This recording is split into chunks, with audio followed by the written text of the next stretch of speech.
We'll handle the client meeting, my manager said, sliding my laptop away from me like I was a child who'd been playing with an adult's toy. You're just not senior enough for this one. Megan. The way he smiled when he said it, that patronizing little twitch at the corner of his mouth, made my stomach knot. 5 months of research. 3 weeks of sleepless nights. My vision, my strategy, my slides, and now I was being erased. I nodded and swallowed the familiar lump in my throat as I watched Derek and Lisa, who had contributed exactly nothing to this proposal, walk into the conference room carrying my work under their arms like it was theirs. They didn't even change the footer with my initials. I'm Megan Riley, 34, and before today, I thought I understood how the corporate world worked. Before I continue this story that still makes my hands shake when I tell it, drop a comment where you're watching from and subscribe if you've ever had someone take credit for your work. Trust me, you'll want to see how this ends. 2 years ago, I joined Vertex Solutions as a senior technical analyst. Not entry-level, not inexperienced. I came with a decade of specialized experience in data infrastructure optimization. The kind of expertise that makes most people's eyes glaze over at dinner parties, but makes companies millions when implemented correctly. It's not sexy work, but it's valuable. At least, the results are. What nobody tells you when you're climbing the corporate ladder is that at a certain point, it stops being about your skills and starts being about who's in what circle. I wasn't in Derek's circle. Derek, our vice president of client services, played golf with our chief executive officer. He wore custom suits and had that silver fox look that made the executive assistants giggle. What Derek didn't have was any actual understanding of technical infrastructure. Not that it stopped him from presenting on it. The $8,200,000 Blackstone account wasn't just another client. It was the client. The one that would put our mid-sized firm on the map nationally. The one that would determine bonuses, promotions, and probably a few firings. We'd been chasing Blackstone for years before I arrived, with no success. Until I identified the fundamental flaw in their current system, a subtle, complex inefficiency that was costing them approximately $3,400,000 annually.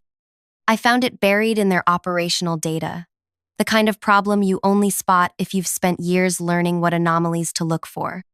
This is good, Megan. Really good. My immediate supervisor, Julia, had said when I first showed her my findings 3 months ago. Let's develop this further before taking it up. I trusted Julia. She was the only female director in our division, the one who'd hired me. She knew what it was like to be underestimated. For 5 months, I lived and breathed the Blackstone proposal. I skipped my sister's birthday weekend. I worked through a stomach flu that had me keeping a trash can under my desk. I developed the entire analysis, built the implementation strategy, created financial projections, and designed a phase-by-phase transition plan that minimized disruption while maximizing savings. Last week, when we got word that Blackstone's entire executive team, including their notoriously hard-to-impress chief technology officer, wanted an in-person presentation, the office erupted. This was it, our shot. Great work, team, Derek announced in our department meeting. Julia and I will finalize the presentation strategy. We need our absolute A-game here. I nodded, waiting for my role to be defined. I'd be presenting the technical sections, obviously. The questions would be complex, specific. They'd need someone who understood the intricacies. But the meeting ended without my name being mentioned. Later that afternoon, Julia stopped by my desk. Her face already told me everything. Derek thinks we should keep the presentation team senior level only, she said quietly. Image thing. You know how it is. But it's my analysis, I said, trying to keep my voice steady. How will they address technical questions? Julia looked uncomfortable. I'll be there to handle those. You've walked me through everything, and I've got your slides. Derek feels strongly about this. And you? How do you feel? I asked. She didn't answer directly, just squeezed my shoulder and said, Your time will come, Megan. This is how the game works. The game. Always the game. The morning of the presentation, I arrived early. Julia had asked me to be on standby in case they needed to call me for a specific question. We both knew it was a token gesture. I watched from my desk as Blackstone's executives arrived. Men in expensive suits, two women in equally expensive attire, all carrying the confidence that comes with decision-making power. Derek greeted them in the lobby with his practiced charm. Julia stood slightly behind, smiling professionally. They disappeared into our largest conference room, the one with glass walls, so everyone could see but not hear what was happening inside.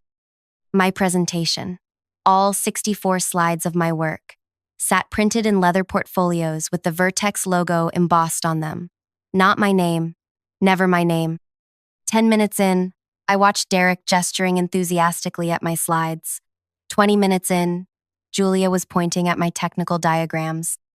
30 minutes in, I saw the Blackstone Chief Technology Officer, a woman in her 50s with short gray hair and a reputation for technical brilliance, leaning forward with interest. And that's when I felt it. Not anger exactly. Something colder, deeper, a clarity. They were presenting my work, but it wasn't complete. I'd made a calculated decision 3 days ago, after being told I wouldn't be in the room. I'd removed the most critical technical specification from the implementation section, the proprietary algorithm that made the entire solution viable. Without it, the proposal was impressive, but ultimately unworkable. Only I knew how to implement it. Only I understood the mathematical complexity behind it. It wasn't documented anywhere else. I'd told myself it was for security reasons, proprietary protection, but sitting there, watching them take credit, I knew the truth. This was my insurance policy. My guarantee that at some point, someone would have to acknowledge that I existed. The algorithm wasn't in the slides, it wasn't in the documentation, it lived only in my head. 40 minutes into the presentation, I saw it happen. The Blackstone Chief Technology Officer was asking a question. Her face looked confused, then concerned. Derek's confident smile faltered. Julia was flipping through papers frantically. Then everyone in the conference room turned their heads in unison, looking out through the glass walls, directly at me. My phone lit up with a text from Julia. Conference room. Now. My heart hammered as I stood up. Coworkers watched curiously as I walked the longest 30 feet of my career. I straightened my blazer, took a deep breath, and opened the door. Ah, here she is, Derek said with a strained smile that didn't reach his eyes. Megan is one of our analysts who helped compile some of the data. Some of the data, not the entire fucking proposal. Some of the data. The Blackstone Chief Technology Officer Sarah Levinson. I now saw from her name placard looked directly at me. Ms. Riley, your colleagues seem unable to explain the specific algorithm that would prevent data corruption during the transition phase. The concept is outlined here. She tapped my slide. But the actual mechanism is unclear. Without it, this entire proposal is theoretically interesting but practically worthless to us. The room went silent. Derek's face flushed red. Julia looked at me with something between plea and panic. This was the moment. The moment I'd been unconsciously planning for without even admitting it to myself. I could save them, or I could be honest. I could play the game, or I could flip the board. I took a seat at the table, directly across from Sarah Levinson. Not at the side, not standing awkwardly by the door. I sat where I belonged, making Derek shift his chair to accommodate me. The algorithm isn't included in the slides, I said calmly, because it's complex enough that it would be meaningless in presentation format. It's a 9-step process combining specialized data verification protocols with a tiered encryption method I developed specifically for Blackstone's infrastructure. Sarah Levinson's eyebrows raised slightly. You developed it? Yes, I said, looking her directly in the eyes. I developed the entire solution you've been reviewing today. You could have heard a pin drop. Derek cleared his throat, about to jump in with damage control. But Sarah Levinson held up her hand, stopping him without even looking in his direction. Perhaps, she said, still holding my gaze, you should walk us through this algorithm, Miss Riley. For the next 20 minutes, I explained the technical core of my solution. I drew diagrams on the whiteboard. I answered increasingly specific questions from Sarah and her technical director. With each answer, I could see recognition in their eyes. They were finally talking to the person who actually understood the problem. Derek and Julia sat in uncomfortable silence. They couldn't contribute. They couldn't even follow parts of the conversation. They'd been exposed, not by any accusation from me, but by their own obvious ignorance of the material they'd been presenting. When I finished explaining, Sarah Levinson leaned back in her chair. "Well," she said, "that clarifies things considerably." She turned to Derek with a coolness that made me want to smile. "Mr. Peterson, I'm curious why Miss Riley wasn't part of this presentation from the beginning, given that she's clearly the architect of the solution." Derek's face contorted into a pained smile. "We value all our team members, but we typically have senior leadership handle client-facing opportunities of this magnitude. Experience has shown." "In my experience," Sarah interrupted, "the people who do the actual work tend to give the most valuable presentations." She turned back to me. "Ms. Riley, if we move forward with Vertex, would you be the implementation lead?" Before Derek could answer for me, I said, "That would be my expectation, yes." I could practically hear Derek's teeth grinding. Sarah nodded, satisfied. "Good. Because I'm not interested in working with figureheads. I need to work with whoever actually understands our systems." The meeting wrapped up shortly after, with handshakes and promises of follow-up discussions. As the Blackstone team left, Sarah Levinson handed me her card. Not Derek, not Julia, me. "Call me directly with any additional thoughts," she said. "I have a few more technical questions when you have time." The conference room door closed behind them, leaving me alone with Derek and Julia. The silence stretched for several seconds. Derek's jaw was tight, a vein pulsing in his forehead. Julia stared at the table, unwilling to meet my eyes. "What the hell was that?" Derek finally hissed.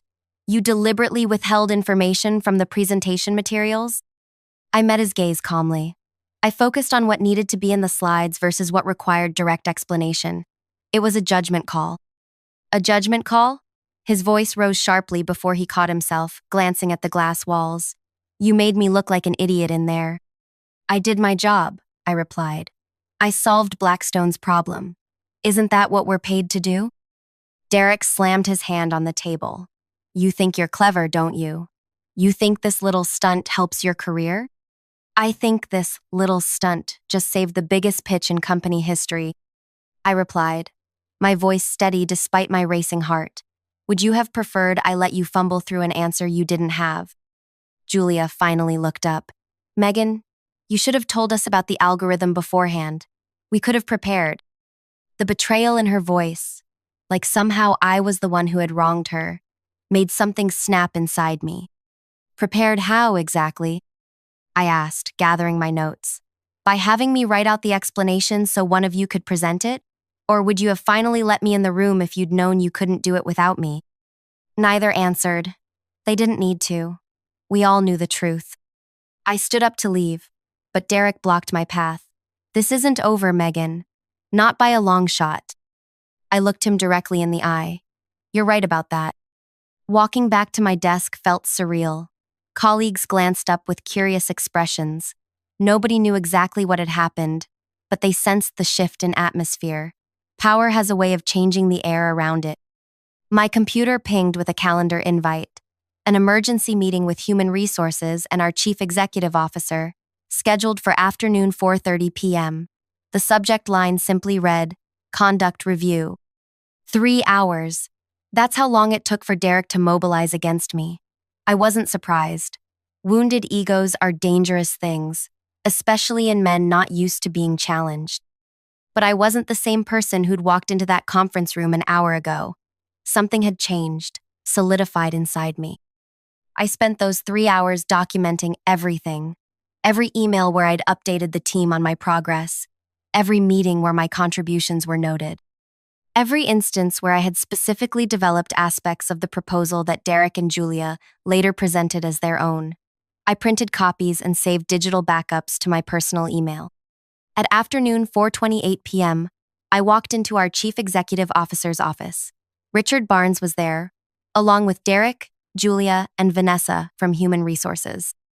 Richard had built Vertex from nothing 20 years ago. He had a reputation for being tough but fair. I was about to test that reputation.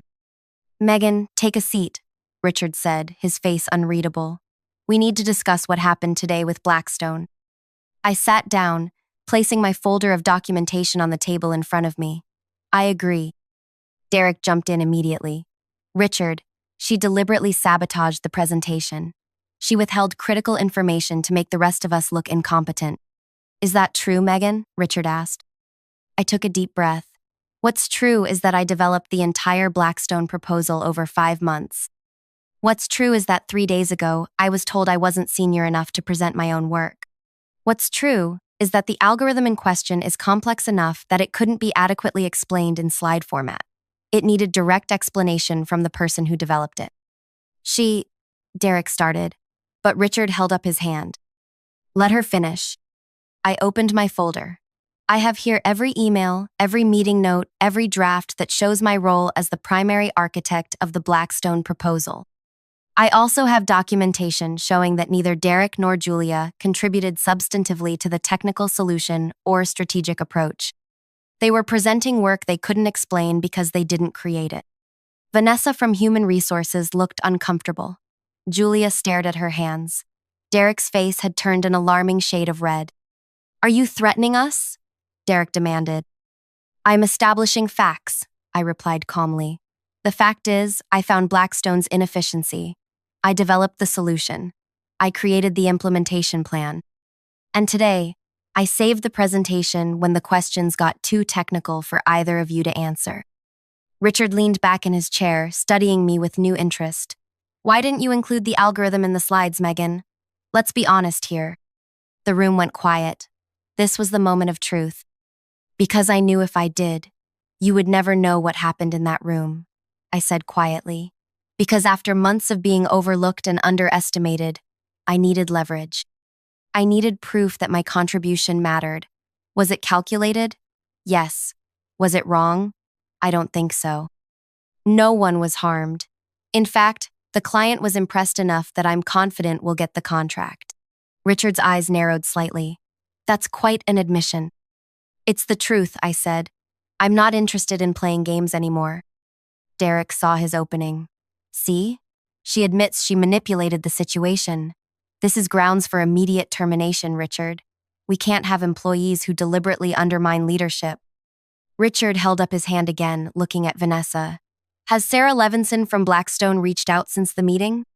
Vanessa nodded, looking uncomfortable. Yes. She sent an email about an hour ago. She was very impressed with the proposal, particularly. She glanced at me.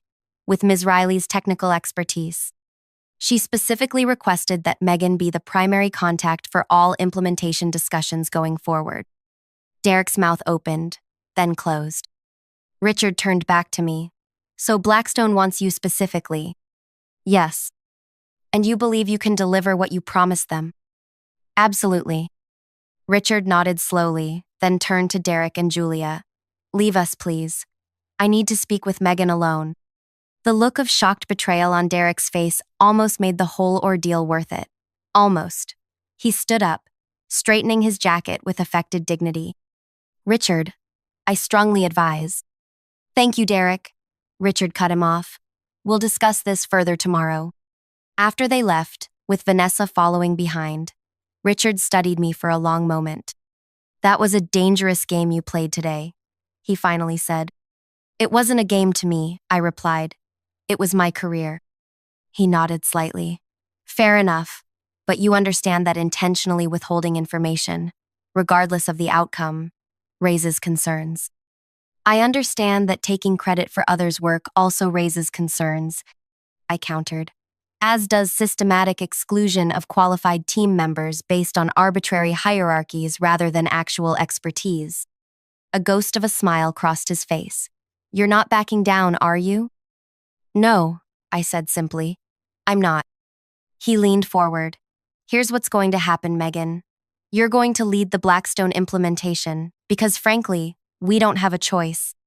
Sarah Levinson made that clear. You'll report directly to me on this project, not through Derek.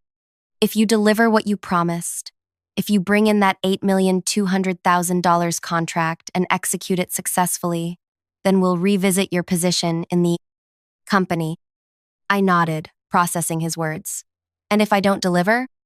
Then this conversation becomes very different. His tone made the implication clear. Understood, I said. As I stood to leave, Richard added, one more thing, Megan. The technical details you developed, the algorithm. Is it documented anywhere now? I smiled slightly. It will be by tomorrow morning. Good, he said. Because while I admire your strategic thinking, I don't appreciate being vulnerable to individual leverage. Don't make that play again. No need, I replied. Once is enough if people are paying attention. The next 2 weeks were a strange mix of victory and isolation. Word had spread through the office about what happened, though the details varied depending on who was telling the story. Derek avoided me entirely. Julia attempted an awkward apology over coffee that felt more like damage control than genuine remorse. I just want you to know, I fought for you to be in that meeting, she said, not quite meeting my eyes. But not hard enough, I replied. She flinched. It's complicated, Megan. You know how it is. I'm starting to understand exactly how it is, I said, getting up to leave. That's the problem. The only person who treated me normally was Raj from the development team, who stopped by my desk the day after the confrontation and simply said, about time someone called their bluff. Need any help with the Blackstone specs? Raj became my unofficial ally as I prepared for the follow-up meeting with Blackstone. We worked late, refining the technical specifications, building out implementation timelines. I documented everything meticulously. No more leverage plays, as promised to Richard. 1 week after the initial presentation, Sarah Levinson requested a video call with me. Not with Derek, not with Julia, just me. Ms. Riley, she said when the call connected, I've reviewed your additional documentation. It's impressive work. Thank you, I replied. And please, call me Megan. She nodded. Megan then. I'll be direct. Blackstone is prepared to move forward with Vertex on this project, but we have some conditions. I'm listening. First, we want you contractually designated as the project lead, not just internally, but in our formal agreement. Second, we want quarterly technical reviews directly with you throughout the implementation. And third, she paused, we want the right to take you with us if we're not satisfied with Vertex's support structure around your solution. My heart pounded. Take me with you? To be blunt, we're impressed with your capabilities, but less impressed with how your company managed them. The solution you've developed is valuable to us. If Vertex can't properly support your implementation, we'd want the option to hire you directly as a consultant to ensure continuity. I sat back, stunned. This wasn't just leverage. This was a parachute. That's unusual, I managed. Sarah smiled slightly. So is finding someone who genuinely understands our infrastructure challenges. I recognize talent, Megan, and I protect my company's interests. After the call, I sat at my desk for a long time, thinking. Then I drafted an email to Richard, outlining Blackstone's conditions. I didn't editorialize or apologize. I simply presented their terms clearly and asked for his response. His reply came within 30 minutes. My office, 3 p.m. When I arrived, Richard wasn't alone. The company's legal counsel, Marcia Winters, was there too. These terms are highly irregular, Marcia said after introductions. The clause allowing them to potentially hire you away from us creates significant risk. For whom? I asked. Richard's eyebrows raised slightly. For Vertex, obviously, Marcia replied. Because I might leave? Or because other clients might make similar requests once they realize where the value actually comes from? I asked. Richard leaned forward. What exactly are you saying, Megan? I'm saying that Blackstone has recognized something that Vertex hasn't. They see that technical expertise deserves direct client access and proper credit.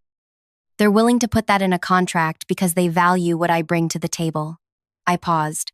The question is, does Vertex? Richard and Marcia exchanged glances. We value all our employees, Richard began. Then prove it, I interrupted. surprising even myself with my boldness. Accept Blackstone's terms, and let's discuss what my role at Vertex should really look like going forward. The next 2 hours were the most intense negotiation of my life. By the end, we had reached an agreement. I would remain the designated Blackstone project lead. I would be promoted to technical director, reporting directly to Richard. And this was the part that made Marcia nearly walk out. I would receive a percentage of the Blackstone contract value as a performance bonus. This sets a dangerous precedent, Marcia warned as we finalized the terms. It sets the right precedent, Richard countered, surprising me. We recognize and reward the people who create value. He looked at me with newfound respect. Just make sure you deliver, Megan. I will, I promised. When I left Richard's office, I felt lightheaded. In the span of 2 weeks, I'd gone from being sidelined to securing a promotion, a raise, and a direct line to our chief executive officer. All because I'd finally stopped accepting the unacceptable. The following Monday, Richard called an all-hands meeting to announce the Blackstone contract, all $8,200,000 of it, officially signed. He also announced my promotion to technical director and my role leading the implementation team. I stood near the back, watching Derek's face as Richard praised my innovative solution and technical leadership.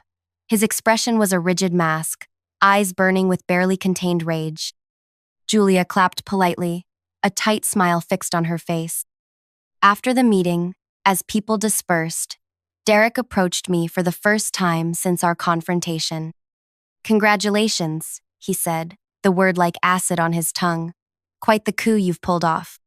"It wasn't a coup, Derek," I replied. "It was a correction." He leaned closer, dropping his voice. "Don't get comfortable. This company has a long memory." I smiled, not backing away. "So do I. And unlike some people, I document everything, including this conversation." His eyes widened slightly, and I continued. "My first act as technical director will be reviewing all ongoing projects for proper attribution and credit. I think Richard will find it very interesting to see who's actually doing the work around here versus who's taking credit for it." Derek stepped back, reassessing me like he was seeing me for the first time. "This isn't over," he said, but the threat sounded hollow now. "You're right about that," I agreed. "It's just beginning."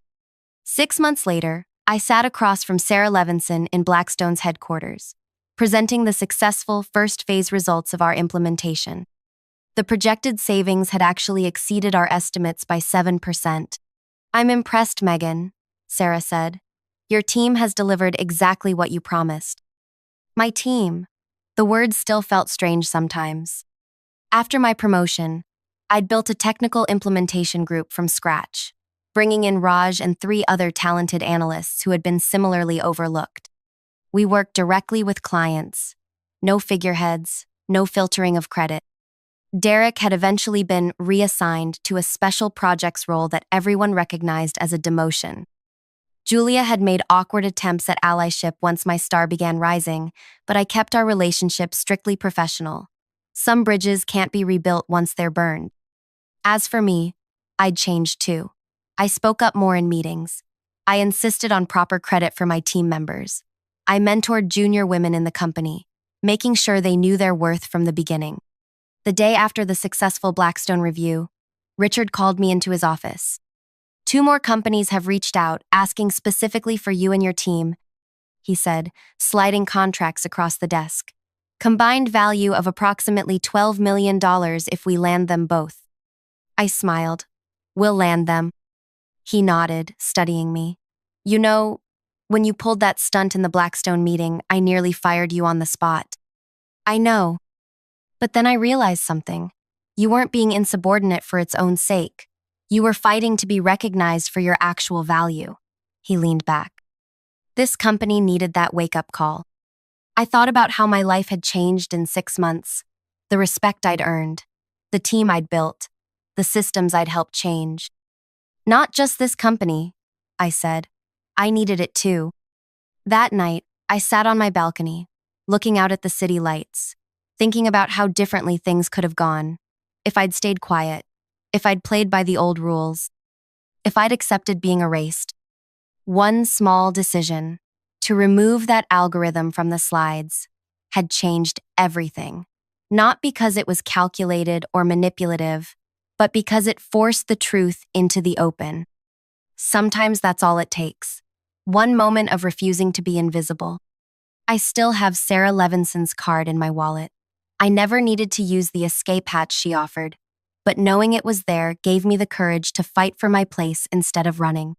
Sometimes, the best revenge isn't escaping the system that tried to diminish you. It's transforming it into one that recognizes your true worth. So if you're watching this and you've ever been sidelined, overlooked, or had your work stolen, know that you have more power than you realize. The truth has a way of demanding to be heard. You just have to be brave enough to let it speak. What's your story? Have you ever had to fight to be recognized for your work? Drop a comment below.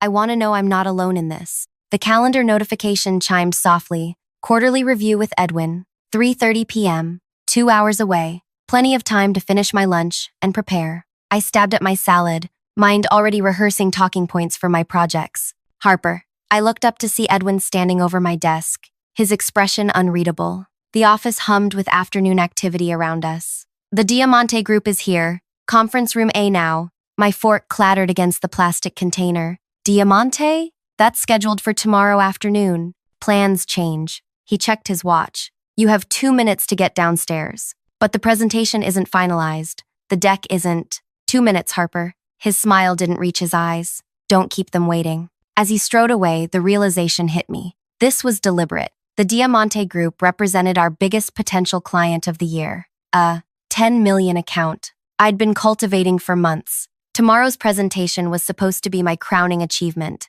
My stomach tightened as I grabbed my phone. My laptop was running a system update and wouldn't be ready in time. The printed materials were still at the print shop for tomorrow. The prototype wasn't assembled. In the elevator, I tried accessing my files remotely, but our company's security protocols blocked cloud access from mobile devices. Perfect. When the doors opened, I saw them through the glass walls of the conference room. 6 impeccably dressed executives seated around the table, some checking watches, others scrolling through phones. At the head of the table sat Vivian Diamante herself, rarely present at initial pitches. Edwin intercepted me in the hallway. Ah, here she is, our team lead. Where's the presentation? He whispered harshly. On my desktop, where it's supposed to be for tomorrow's meeting. Well, that's unfortunate. He adjusted his tie. Don't embarrass us. As we entered, Edwin transformed. Everyone, this is Harper, who'll be walking you through our proposal today. So sorry about the confusion with scheduling. Vivian Diamante looked up, her expression cold. We were told everything was ready. We've flown people in specifically for this presentation. Just some minor confusion, Edwin assured her. Harper is fully prepared. I watched Edwin position himself near the door as he made introductions, close enough to claim credit if things went well, far enough to distance himself when they inevitably crashed. 6 pairs of eyes turned expectantly toward me. I had nothing. No slides, no materials, no prototype. Just a phone with dead-end access to our servers, and a brain racing to find a way out of this trap. Thank you for making time today, I began, trying to steady my voice while my career crumbled in real time. Before I begin, I'd like to understand something. What's the primary challenge you're hoping our solution will address? The room fell silent. Vivian exchanged glances with her CFO. We covered this extensively in our preliminary discussions, he said. Sometimes restating the problem reveals new insights, I replied, buying seconds to think. What if we've been approaching this from the wrong angle? I had nothing to lose. Edwin had already destroyed me. If you're enjoying this story of workplace betrayal and wondering how Harper will navigate this impossible situation, please like this video and subscribe to hear more stories that explore the depths of human relationships and resilience. Your support helps bring these stories to life. My name is Harper Wade, and until that ambush meeting, I was the rising star at Crescent Analytics. 5 years of 60-hour weeks had earned me the lead position on our biggest accounts. My colleagues called me the problem solver, not for following playbooks, but for seeing solutions nobody else could. Edwin Palmer had been my boss for 11 months. He'd transferred from another division after their department collapsed. The rumors suggested mismanagement, but officially, it was restructuring. From day one, he'd viewed me with suspicion. You work very independently, he'd observed during our first one-on-one. Not a compliment. I'd built my reputation by challenging conventional approaches, which clients loved but made traditional managers like Edwin nervous. He preferred predictability over innovation. 3 weeks before the Diamante ambush, I'd questioned his strategy during our executive briefing. Our team had lost 2 major accounts following his streamlined approach, a paint-by-numbers sales technique that ignored client-specific needs. We need to adapt our solutions to each client, not force them into our template, I'd argued, presenting data showing declining satisfaction scores. Edwin had smiled tightly. Thank you for your input, Harper. Let's discuss this offline. We never did. Instead, I was excluded from strategy meetings. My emails went unanswered. Projects were reassigned without explanation. Then came the Diamante opportunity, a potential $10 million contract with the country's fastest-growing retail analytics firm, our biggest prospect in years. I want you to lead this one, Edwin had announced, surprising everyone. Full creative control. I'd thrown myself into the project, developing a customized solution that addressed their unique market challenges. For 6 weeks, I'd refined, tested, and perfected every detail. The presentation was scheduled for tomorrow,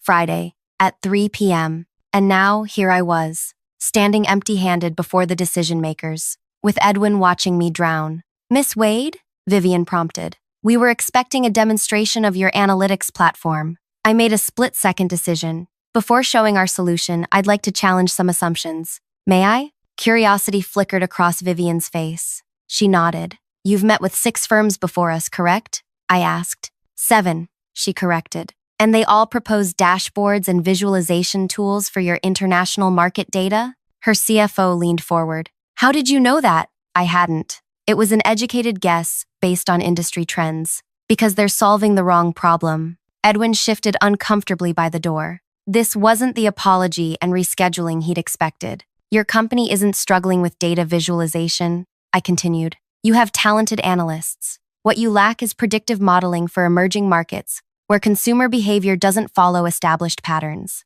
Vivian's eyebrows raised slightly. I'd struck a nerve. For the next 15 minutes, I asked questions that revealed gaps in their current approach. With each exchange, they became more engaged while Edwin grew increasingly agitated. Perhaps we should reschedule, he interrupted, since Harper doesn't have her materials ready. Actually, Vivian said, this discussion is more valuable than another slide deck. Please continue, Harper. I sketched a basic framework on the notepad before me, explaining how our approach would differ from competitors. I was rebuilding my entire presentation from memory, adapting it to their responses in real time. 30 minutes in, Vivian stood up. The room fell silent. This meeting has taken an unexpected turn, she said. Edwin stepped forward, ready to apologize for my failure. We came expecting a conventional presentation, Vivian continued. Instead, Miss Wade has identified problems we haven't acknowledged ourselves. She turned to me. We need to continue this conversation, but not with your company. Edwin froze. I'd like to meet with you privately, she said, handing me her card. Call my assistant to arrange a time. As they filed out, Edwin's expression transformed from confusion to rage. He'd orchestrated my public failure, but somehow I'd turned it into something else entirely. The door closed behind the Diamante team. What did you do? Edwin demanded. My job, I replied. You've just cost us a $10 million account. Have I? I slipped Vivian's card into my pocket. Or have you? His eyes narrowed. This isn't over, Harper. I had no idea how right he was, or how far he would go to ensure I never succeeded again. Because what happened next would change everything, and no one, especially not Edwin, would see it coming. The elevator ride back to our floor stretched into eternity. Edwin stared straight ahead, jaw clenched, radiating fury. The moment we stepped out, he grabbed my arm. My office, now. Staff members glanced up from their desks as he marched me through the open workspace. Nobody made eye contact. They knew what was coming. Edwin closed his door with controlled precision. Explain yourself. I adapted to the situation you created, I said, keeping my voice level. Would you have preferred I tell them you deliberately sabotaged the presentation? Sabotaged? He laughed. Plans change in business. Being adaptable is part of the job. Is that what happened? Plans changed? He leaned against his desk. The meeting was moved up. I informed you as soon as I knew. And yet everyone else was conveniently unavailable to help present. Are you accusing me of something, Harper? The question hung between us. We both knew the truth, but saying it aloud would cross a line I couldn't return from. No, I finally said. I'm just clarifying the situation. Good, because what I saw today was insubordination. You went completely off script. There was no script. You made sure of that. His expression hardened. You've been building your own personal relationship with the client instead of representing the company. That stops now. He opened his laptop. I'll be handling all communication with the Diamante Group moving forward. Vivian specifically asked to speak with me. Vivian will be speaking with our team, which I lead. He glanced up. Unless you're planning to take the client with you? Is that your game here? The accusation stunned me. No, I've always been loyal to this company. Then prove it. Forward me any communication you receive from them and copy me on all responses. That's an order, Harper. He returned to his screen. That's all. I left his office knowing something fundamental had shifted. The rules had changed, but only for me. Back at my desk, I found an email from Edwin, sent during our conversation. It was addressed to the entire department. Team, due to recent concerns, all client communications must now be approved through proper channels. Individual team members should not make promises or suggestions to clients without management review. Additionally, all new business development will now require team approach rather than individual leadership. These changes take effect immediately. Edwin Palmer, Senior Director. The message was clear. My wings were being clipped. My phone buzzed with a text from Zoe in accounting. Lunch tomorrow? Need to talk. Important. Zoe and I had started at the company on the same day 5 years ago. While I'd climbed the analyst track, she'd moved into finance. We'd remained friends despite working in different departments. I texted back, noon. The place with the good soup? Perfect, she replied. As I packed up for the day, my phone chimed with an email notification. Vivian Diamante's assistant. Miss Wade, Miss Diamante would like to meet Tuesday at 9 a.m. at our downtown office. Please confirm your availability. Lindsay Chen, Executive Assistant to Vivian Diamante. I stared at my phone, torn between professional opportunity and Edwin's direct order. Before I could decide, another email arrived. From Edwin, Harper, I've been informed that several of your projects require immediate restructuring. Please prepare transition documents for the following accounts by Monday morning. He listed every major client in my portfolio. 5 accounts I'd built from nothing, representing thousands of hours of work. He was stripping me bare. The choice became clear. I forwarded Vivian's email to Edwin with a brief note. As instructed, sharing client communication for your review. His response came within seconds. I'll handle this. Do not reply. 20 minutes later, I received another email from Vivian's assistant. Miss Wade, we haven't received confirmation for Tuesday's meeting. Please advise if this time works for you. Lindsay Chen. Edwin was ignoring them. I closed my laptop and headed home, knowing tomorrow would bring new battles. The following day, Zoe was already waiting when I arrived at the cafe. Her expression told me this wasn't a casual lunch. They're watching your emails, she said without preamble. Edwin requested it access yesterday afternoon. Can he do that? Technically, yes, with cause. He cited business continuity concerns. She lowered her voice. There's more. Finance was asked to prepare a severance package calculation. My soup suddenly lost its appeal. For me? She nodded. The request came in this morning. They're building a case, Harper. For what? I haven't done anything wrong. It doesn't matter. Edwin's connected. His brother-in-law plays golf with the CEO. I pushed my bowl away. So, I'm just supposed to wait for the axe to fall? No, you're supposed to be careful. She slid a small flash drive across the table. Your performance reviews for the past 5 years. Client testimonials. Revenue reports showing your contribution. Take it. Where did you get these? I have finance system access. These are all documents you're entitled to have anyway. She checked her watch. I should get back. As she stood, I caught her wrist. Why are you helping me? Zoe's expression softened. Remember when I nearly quit after the Brandon incident? You were the only one who believed me. Some of us haven't forgotten. The Brandon incident. 2 years ago, our former sales director had sexually harassed Zoe at a company retreat. When she reported it, management had suggested she was misinterpreting friendly behavior. I'd gone directly to HR with supporting evidence from other witnesses. Brandon was eventually removed, but not before Zoe endured months of subtle retaliation. Thank you, I said. Don't thank me yet. Just be smarter than they expect you to be. Back at the office, a meeting invitation appeared on my calendar. Performance review, Monday 8 a.m., 3 days from now. No agenda attached. That afternoon, I noticed Edwin in a closed-door meeting with Trent from legal. Through the glass walls, Their expressions looked grave. When Trent noticed me watching, he quickly closed the blinds. They were accelerating the timeline. I wouldn't make it to Monday. I needed to act, but carefully. That evening, I created a personal email account and sent a message to Lindsay Chen from it. Miss Chen, due to a potential conflict of interest, I need to discuss something important with Miss Diamante privately. Could you please forward her my personal contact information? Harper Wade. Within an hour, my phone rang, an unknown number. This is Harper, I answered. Miss Wade, this is Vivian Diamante. My assistant shared your message. What's this about a conflict of interest? I took a deep breath. I appreciate you calling personally. I'm in a complicated situation at my company following our meeting. Explain. The presentation you attended was supposed to happen tomorrow. I was given 2 minutes notice deliberately, with no access to materials. By whom? My direct superior, Edwin Palmer. He's now blocked all communication between us and is monitoring my company email. I believe he's building a case for my termination. Silence stretched across the line. And why are you telling me this? Because you asked to meet with me, and I wanted to explain why I couldn't respond properly. I'm not asking for anything. I just thought you deserved to know the truth. Another long pause. The proposal you sketched yesterday, was that your work? Yes, I've been developing it for 6 weeks. And the approach you outlined, predicting consumer behavior in emerging markets using cultural context models, whose idea was that? Mine. It's based on research I've been conducting independently. I see. Her tone revealed nothing. Miss Wade, are you free tomorrow morning? 7 a.m.? At the Riverside Cafe on Oakwood Street? Yes, I can be there. Good. Come alone. And bring nothing from your current employer. We'll talk then.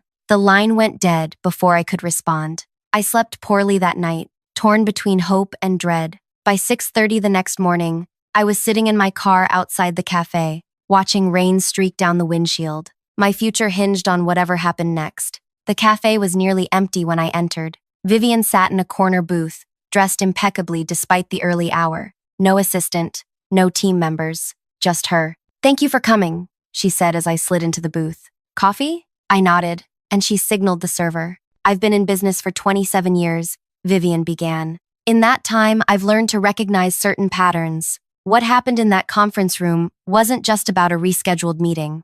No, it wasn't. Tell me why you think Edwin Palmer wanted you to fail. I considered my words carefully. 3 weeks ago, I challenged his strategy during an executive briefing. We'd lost 2 major accounts following his standardized approach. I presented data showing we needed more customized solutions. And he didn't appreciate the criticism. No, especially not from someone who what? From someone who reminds him of his previous failure. Vivian raised an eyebrow. Explain. Before joining our division, Edwin ran the Midwest office. They lost several major clients under his leadership, and the division was eventually dissolved. The official story was restructuring, but the truth was incompetence, she finished. I know. We were one of those clients. I nearly choked on my coffee. You worked with Edwin before? Unfortunately, his rigid approach cost us months of market positioning. We terminated the contract early. She studied me. Did you know this? No, that information wasn't shared with the team. She nodded slowly. So Edwin saw the Diamante name on the prospective client list and recognized a threat. Then you were assigned to lead the presentation. It felt like a setup from the beginning, I admitted. Too good to be true. It was. Vivian placed a folder on the table. Harper, I didn't come here just to discuss Edwin Palmer. I have a proposition for you. She opened the folder, revealing a document with a familiar logo, but not my company's. It was Diamante's. What is this? I asked, heart racing. Your future, Vivian said, if you want it. The folder contained an employment contract. Director of Strategic Solutions at Diamante Group, with a salary nearly double what I was making. I don't understand, I said, scanning the document. You want to hire me? Based on a 15-minute conversation and some notes on a legal pad? Based on what those 15 minutes revealed about how you think, Vivian corrected. Anyone can make pretty slides. Few can identify the real problem beneath the stated one. I closed the folder. I can't just walk away from my company. Why not? You said yourself they're building a case against you. It's more complicated than that. Vivian studied me. You're loyal, admirable, but occasionally misplaced. She checked her watch. I don't need an answer today. Think it over. If I did accept, I said carefully, when would you want me to start? Immediately. We're presenting to international partners next month.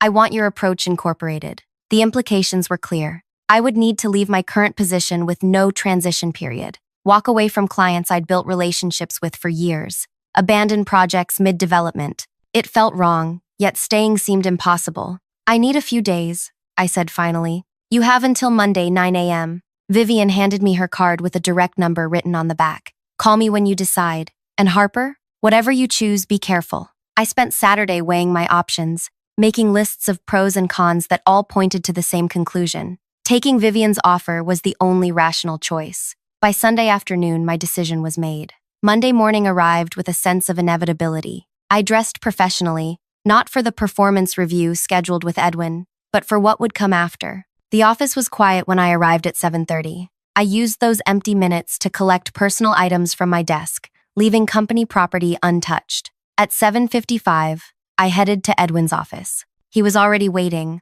alongside Trent from legal. Close the door, Edwin said without greeting. I remained standing. What's this about? Sit down, Harper. Edwin's tone was cold. We need to discuss some concerning behavior. Edwin's tone was cold. I stayed on my feet. Such as? Edwin opened a folder, similar to Vivian's, but containing something very different. We have evidence you've been communicating with clients outside proper channels, undermining company directives, and possibly preparing to appropriate client relationships for personal gain. That's absurd.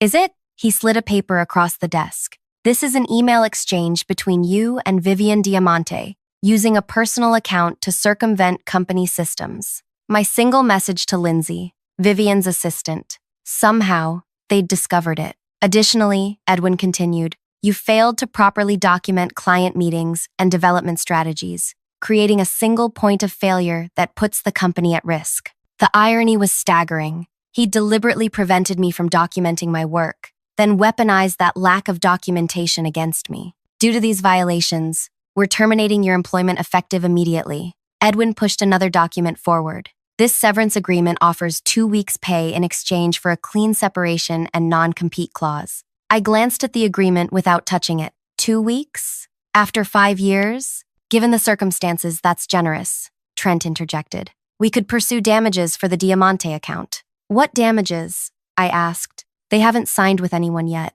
We had a reasonable expectation. Stop.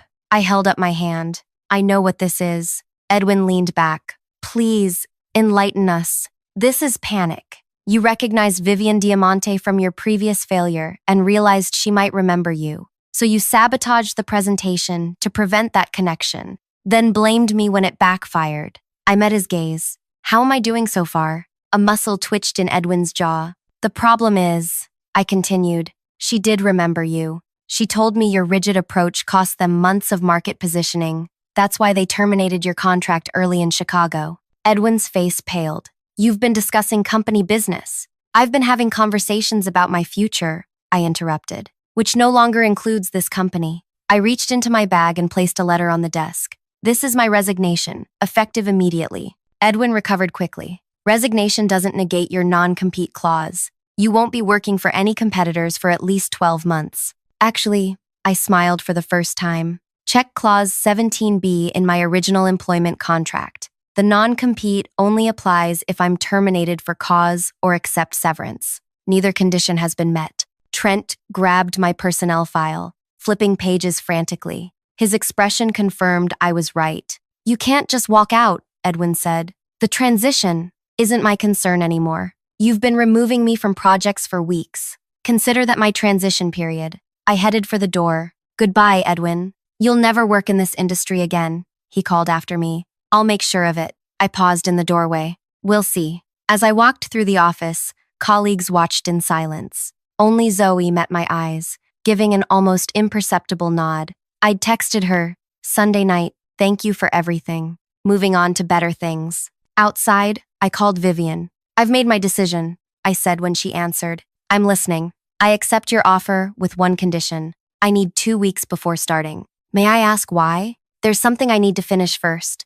A pause. Agreed. 2 weeks, then you're mine. Should I be concerned about what you're finishing? No, I said. It's just tying up loose ends. Those 2 weeks were the calm before the storm. I spent them methodically gathering information, making connections, and preparing for what came next. I visited former clients who'd left during Edwin's tenure, asking open-ended questions about their experience. I reconnected with former colleagues who'd been pushed out. I researched companies Edwin had worked for previously, finding patterns I'd missed before. Meanwhile, Edwin was scrambling. Without access to my development notes or relationship history with Diamante, he struggled to reconstruct my approach. Twice, he attempted to contact me about transition details. I didn't respond. On my last free day before starting at Diamante, I received a text from Zoe. He's presenting to the board tomorrow, claiming credit for revitalizing the Diamante opportunity after rescuing it from mismanagement. I replied,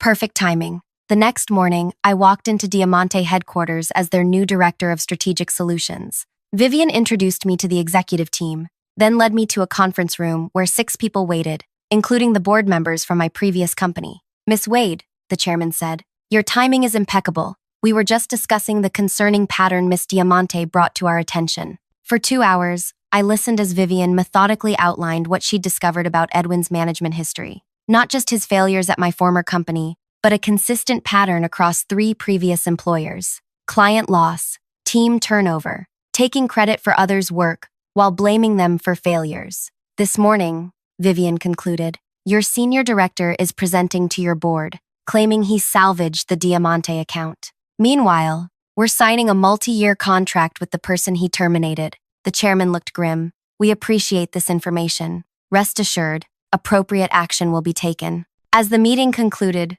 Vivian pulled me aside. "You orchestrated this, didn't you? The timing, the board meeting, all of it." I simply connected people who needed to talk to each other. Her eyes narrowed. "You're more strategic than I realized. I'm glad you're on my team now." That afternoon, Zoe texted again. "Board meeting interrupted." Edwin called out, "Emergency executive session in progress." I didn't reply. There was nothing more to say. 3 days later, a press release announced Edwin's departure from the company to pursue other opportunities. An internal investigation into management practices was launched. Former employees were contacted for interviews about their experiences. 2 weeks after that, I received an email from the chairman asking if I would consider returning to lead a newly restructured division. I politely declined. 6 months passed. I thrived at Diamante, developing the cultural context model that would eventually become our flagship product. My team expanded. My ideas flourished under Vivian's mentorship. Then came the industry conference in Atlanta, the one where everyone who matters attends. I was scheduled to present our new platform, now generating substantial revenue. As I prepared in the speaker room, a familiar figure appeared in the doorway. Edwin looked different. Cheaper suit, cheaper watch, the confident posture gone. He'd aged years in months. "Harper," he said, "congratulations on your success." I regarded him coolly. "What do you want, Edwin?" "I've been consulting independently since the change." He cleared his throat. "It's been challenging to rebuild." "I imagine so." I wondered if we might clear the air, perhaps discuss potential collaboration opportunities. And there it was, the real reason for this unexpected reunion. Edwin hadn't changed. He'd simply identified me as a potential ladder to climb again. "There's nothing to discuss," I said. "You tried to destroy my career because I challenged your ideas. You failed because your ideas deserved to be challenged." His expression hardened. "You planned this from the beginning. You used Diamante to take me down." "No, Edwin, you took yourself down." I simply stepped out of the way and let people see the truth. "The truth?"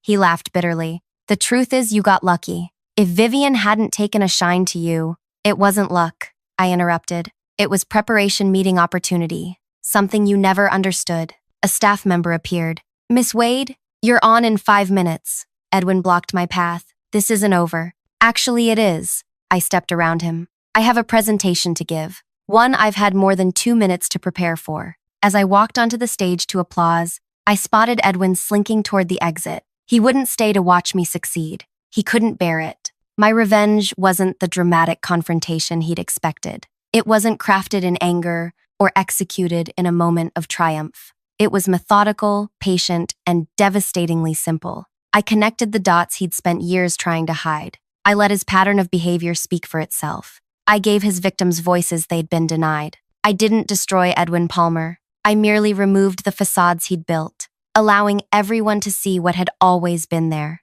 And that was a far more complete destruction than he could ever comprehend. If this story of professional resilience and strategic patience resonated with you, please hit that like button and subscribe for more stories about navigating challenging workplace dynamics. Have you ever faced a similar situation where someone tried to sabotage your success? Share your experience in the comments below.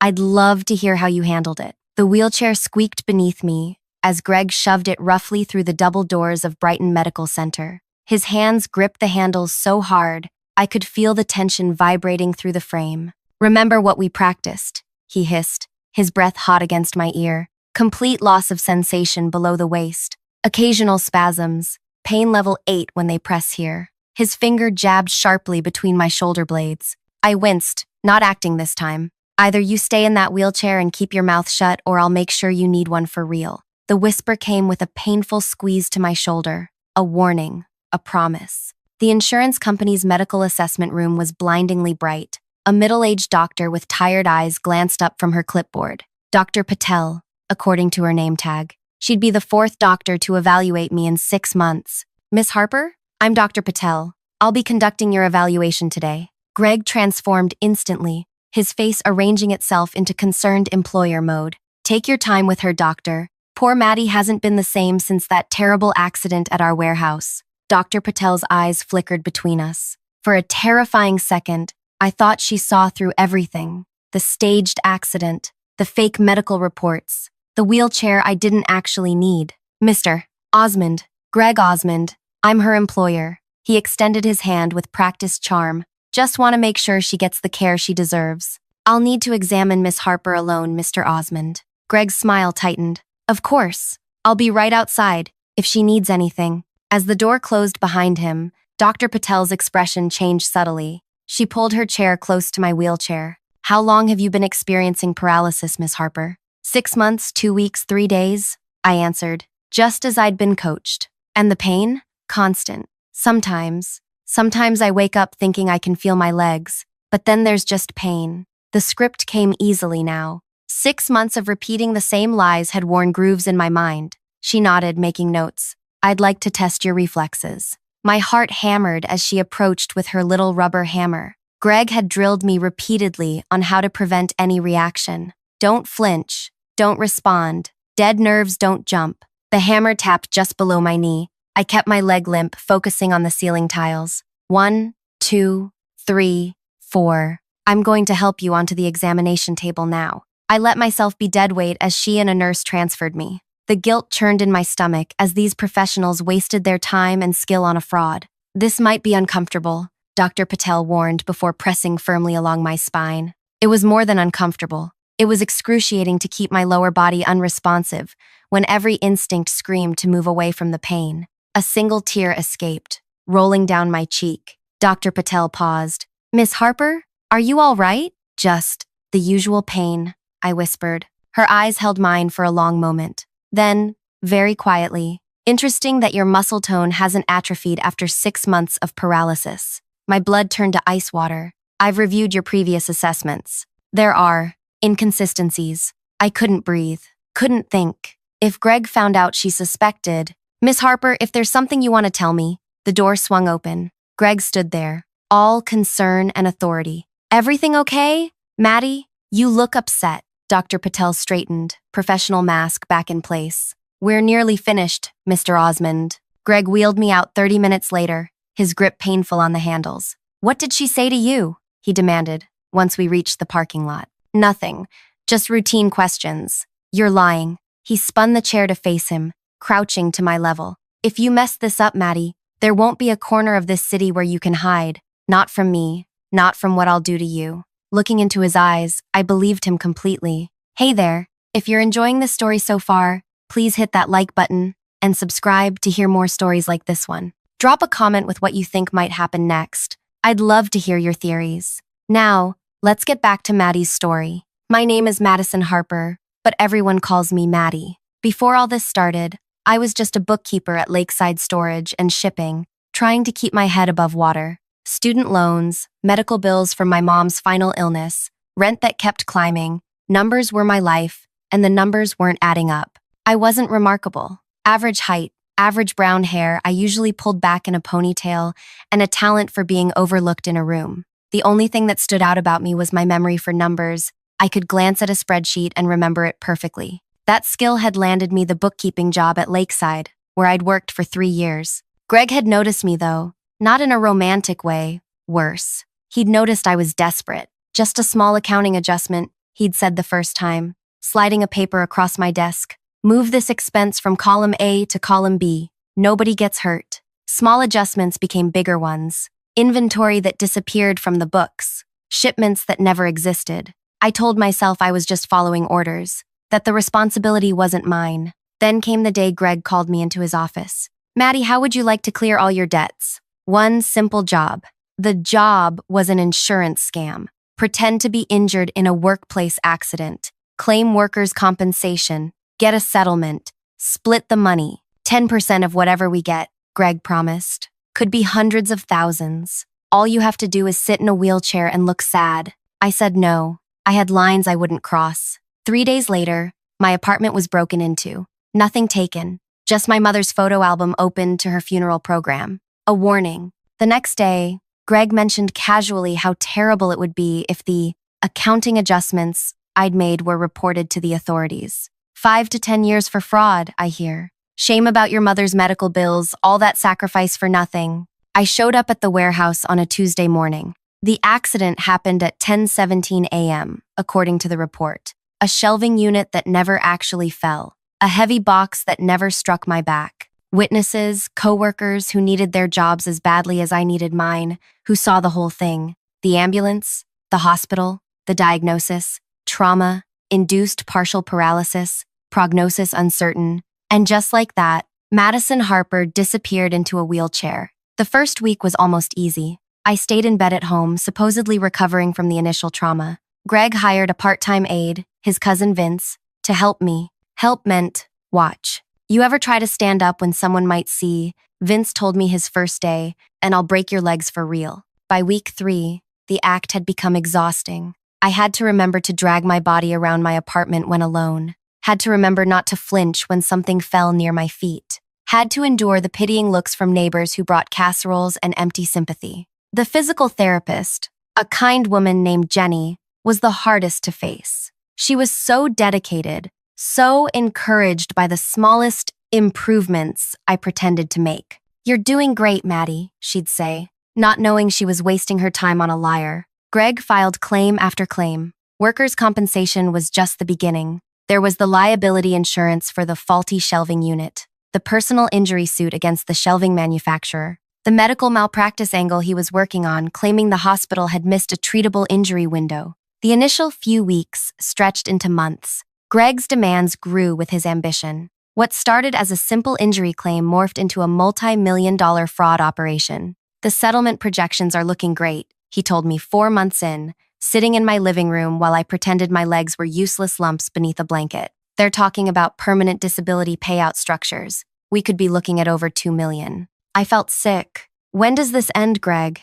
You said a few weeks. His smile vanished. It ends when I say it ends. You getting cold feet, Maddie? Remember, your signature is on those falsified medical forms. Your voice is on those recorded statements. You walk away now. You're walking straight into a prison cell. That night, alone in my bedroom, I let myself stand up. Just for 5 minutes. Just to remember what it felt like to be whole. The muscles in my legs had weakened from underuse. The only real medical consequence of this whole charade. I didn't know then that someone was watching through my bedroom window. Didn't see the camera phone recording my moment of truth. The next morning, Greg showed me the video. Insurance fraud is a felony, he said pleasantly, holding his phone so I could see myself standing, stretching. 5 years minimum. Unless there's a death involved in the fraud scheme, then it's 20 to life. I stared at him. Death? What are you talking about? His smile grew cold. Accidents happen, Maddie. People fall downstairs, choke on food,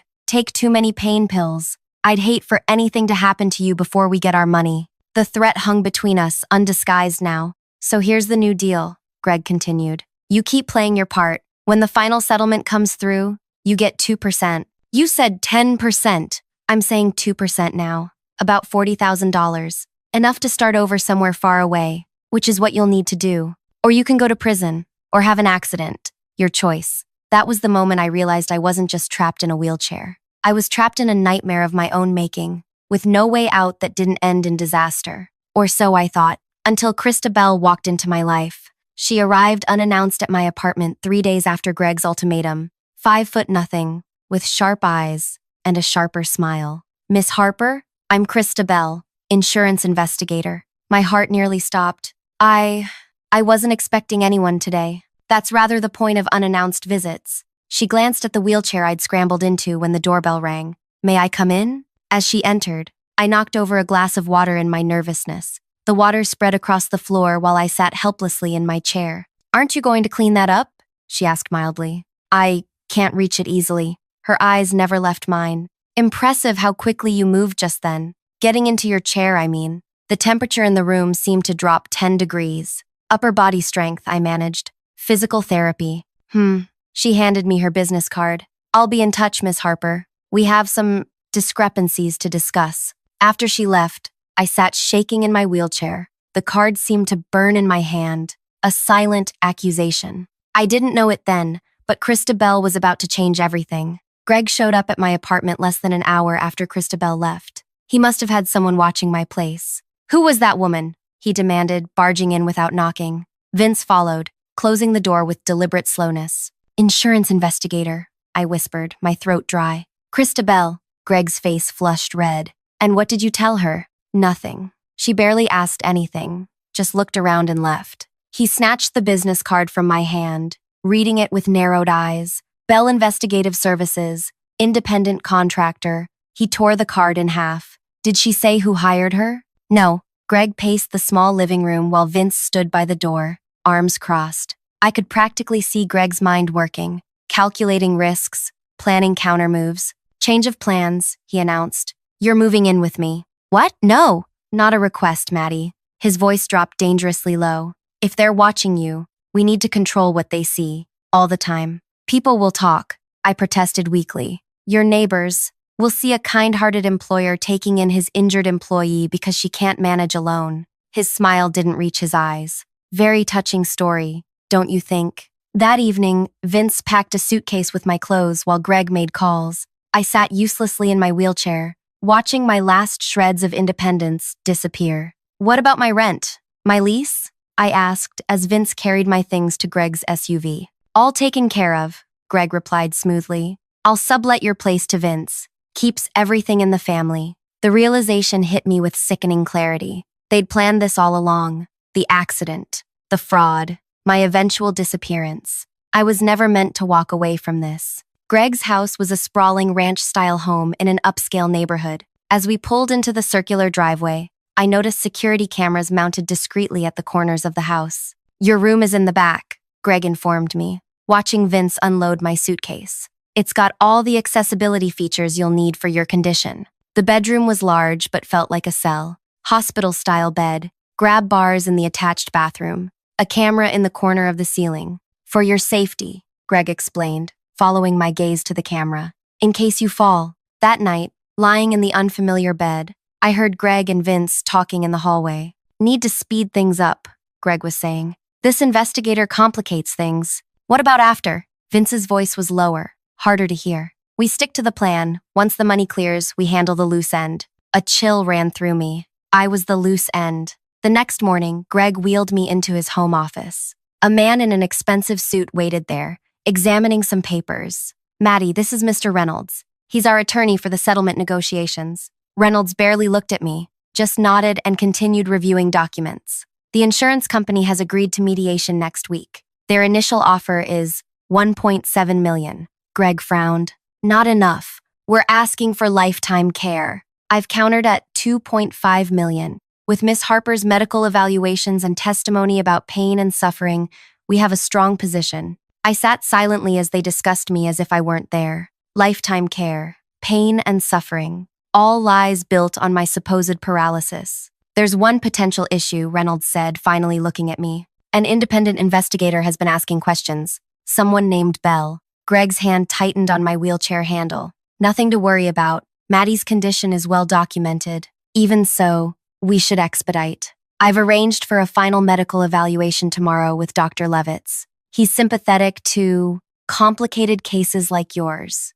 I recognized the implication. Dr. Levitz was corrupt, another player in Greg's network. That afternoon, while Greg was on a conference call, I wheeled myself around the house, memorizing the layout. 3 bedrooms, 2 bathrooms, home office, open kitchen, and living area. Sliding glass doors to a covered patio. The security system keypad by the front door required a code I didn't know. I was examining the back door when a voice startled me. Looking for something? I spun the wheelchair around. Vince stood watching me, arms crossed. Just getting familiar with the house, I said, forcing a smile. It helps to know where everything is when you can't walk. Right. His tone made it clear he didn't believe me. Greg wants you to practice your testimony for tomorrow's medical evaluation. In the office. Now. For hours, Greg drilled me on my responses. The constant pain, the nightmares about the accident, the depression from losing my mobility, the humiliation of needing help for basic tasks. And remember, he instructed, Dr. Levitz will press hard on your legs. He'll claim it's to test for sensation, but really he's checking if you flinch. Don't react, no matter what. That night, I lay awake planning my escape.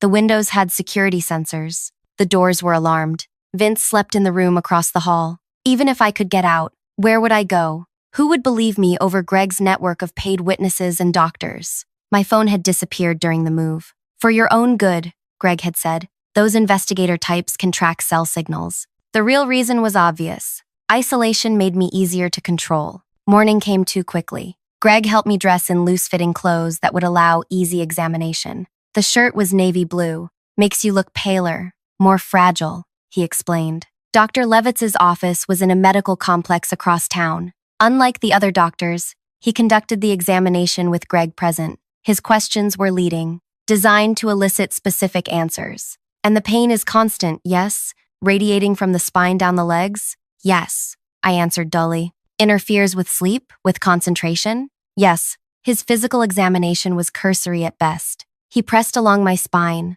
watched for reactions I'd been trained not to show, then nodded to Greg. Clear case of permanent nerve damage, he announced. I'll have my report ready this afternoon. As we left his office, I noticed a woman in the waiting room, pretending to read a magazine. Krista Bell. Our eyes met briefly, before Greg wheeled me past. She's following us, I whispered. Greg's pace didn't change. I know. Let her watch. We've got nothing to hide, right, Maddie? His hand squeezed my shoulder painfully. That evening, Reynolds called with news. The insurance company had accepted the settlement offer of $2.3 million. The final hearing was scheduled for the following week. Once the judge approves the settlement, the money will be transferred to the special needs trust we've established, Reynolds explained over speakerphone. Miss Harper will need to give a brief statement at the hearing, but it's mostly a formality. After the call ended, Greg poured himself a glass of whiskey, his mood jubilant. $2.3 million, he savored the words. And all you had to do was sit on your ass for 6 months.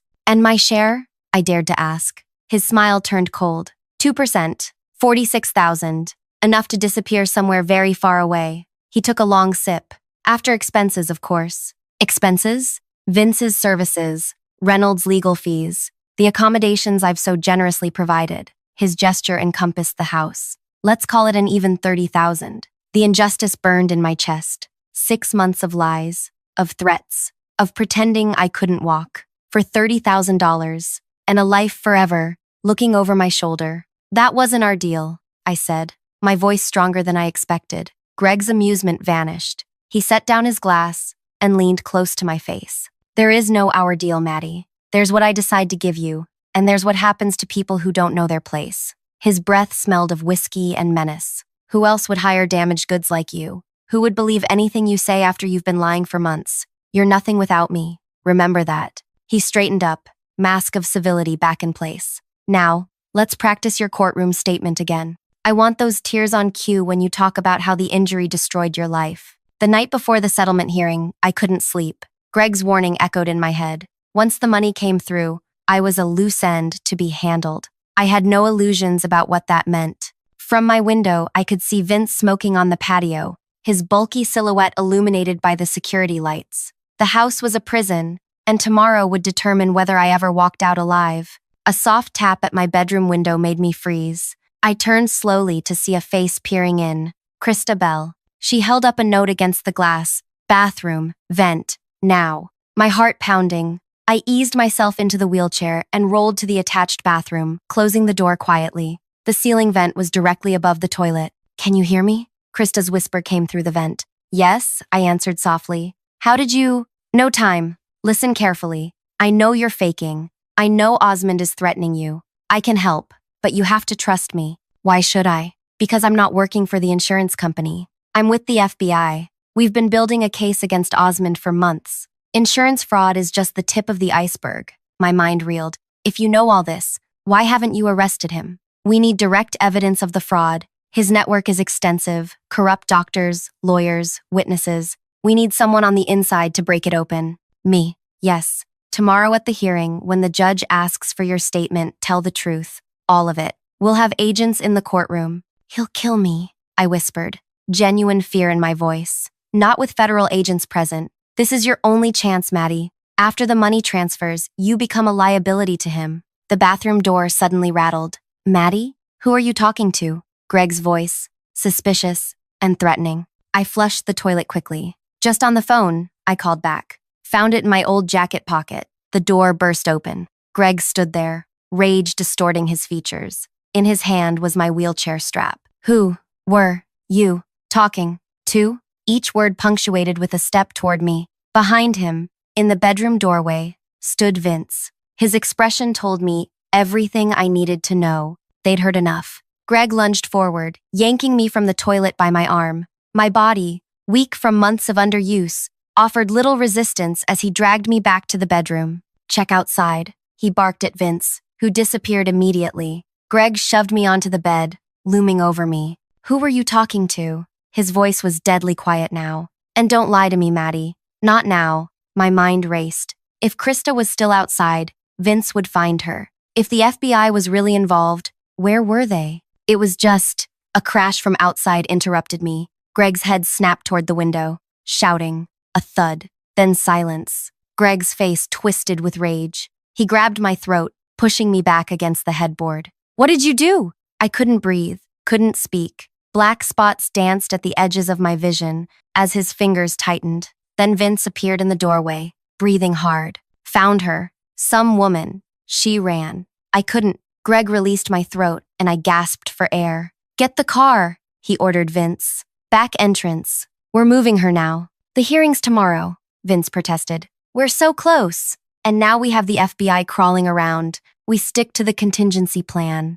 Contingency plan. The words sent ice through my veins. Greg turned back to me, his expression terrifyingly calm. Get dressed. Warm clothes. Now. I can't go to the hearing from somewhere else. I croaked, rubbing my throat. The judge will... There won't be a hearing. Greg pulled a duffel bag from under my bed. It had been there all along. Plan B. We file a report that you had a medical emergency. Complications from your injury. Very sad. Very final. Horror dawned as I understood. They were going to kill me and claim I died from complications of my fake injury. The insurance policy pays out with or without the hearing if you're deceased. Greg explained, unzipping the bag to reveal ropes and duct tape. Slightly smaller settlement, but much cleaner. No loose ends. My eyes darted to the door, to the window. No escape. Get up, Greg demanded. I can't. The paralysis. Drop the act, he snarled. I heard you talking to whoever was at that vent. The game is over.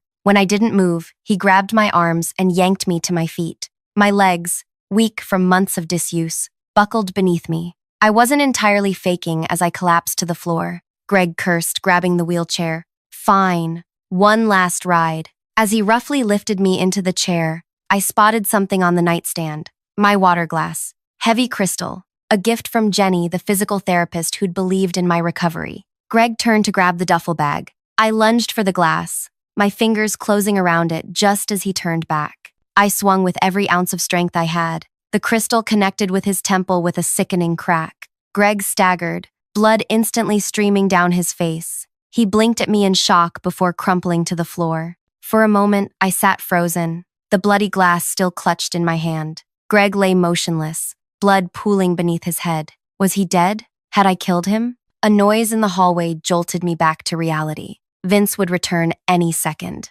With shaking hands, I lowered myself from the wheelchair to the floor. Grabbing Greg's cell phone from his pocket, I dragged myself toward the bed, sliding underneath just as Vince's heavy footsteps approached. "Car's ready," he announced, entering the room. Then, "Greg? What the— Aw." I held my breath as Vince rushed to Greg's side. "Greg! Greg! Wake up!" A groan. Greg wasn't dead. "What happened?" Vince demanded, helping Greg sit up. "She hit me," Greg slurred, hand pressed to his bleeding head. "Find her." My heart hammered as Vince searched the room, checking the bathroom, the closet. When he dropped to his knees to look under the bed, I closed my eyes, certain I was about to die. "She's gone," Vince said, standing up. "Must have run out while I was getting the car." "Impossible," Greg mumbled. "Her legs, too weak. Check outside." As Vince rushed out, I heard Greg stagger to his feet. The bedroom door closed. A key turned in the lock. Footsteps moved away down the hall. I waited until silence fell before crawling out from under the bed.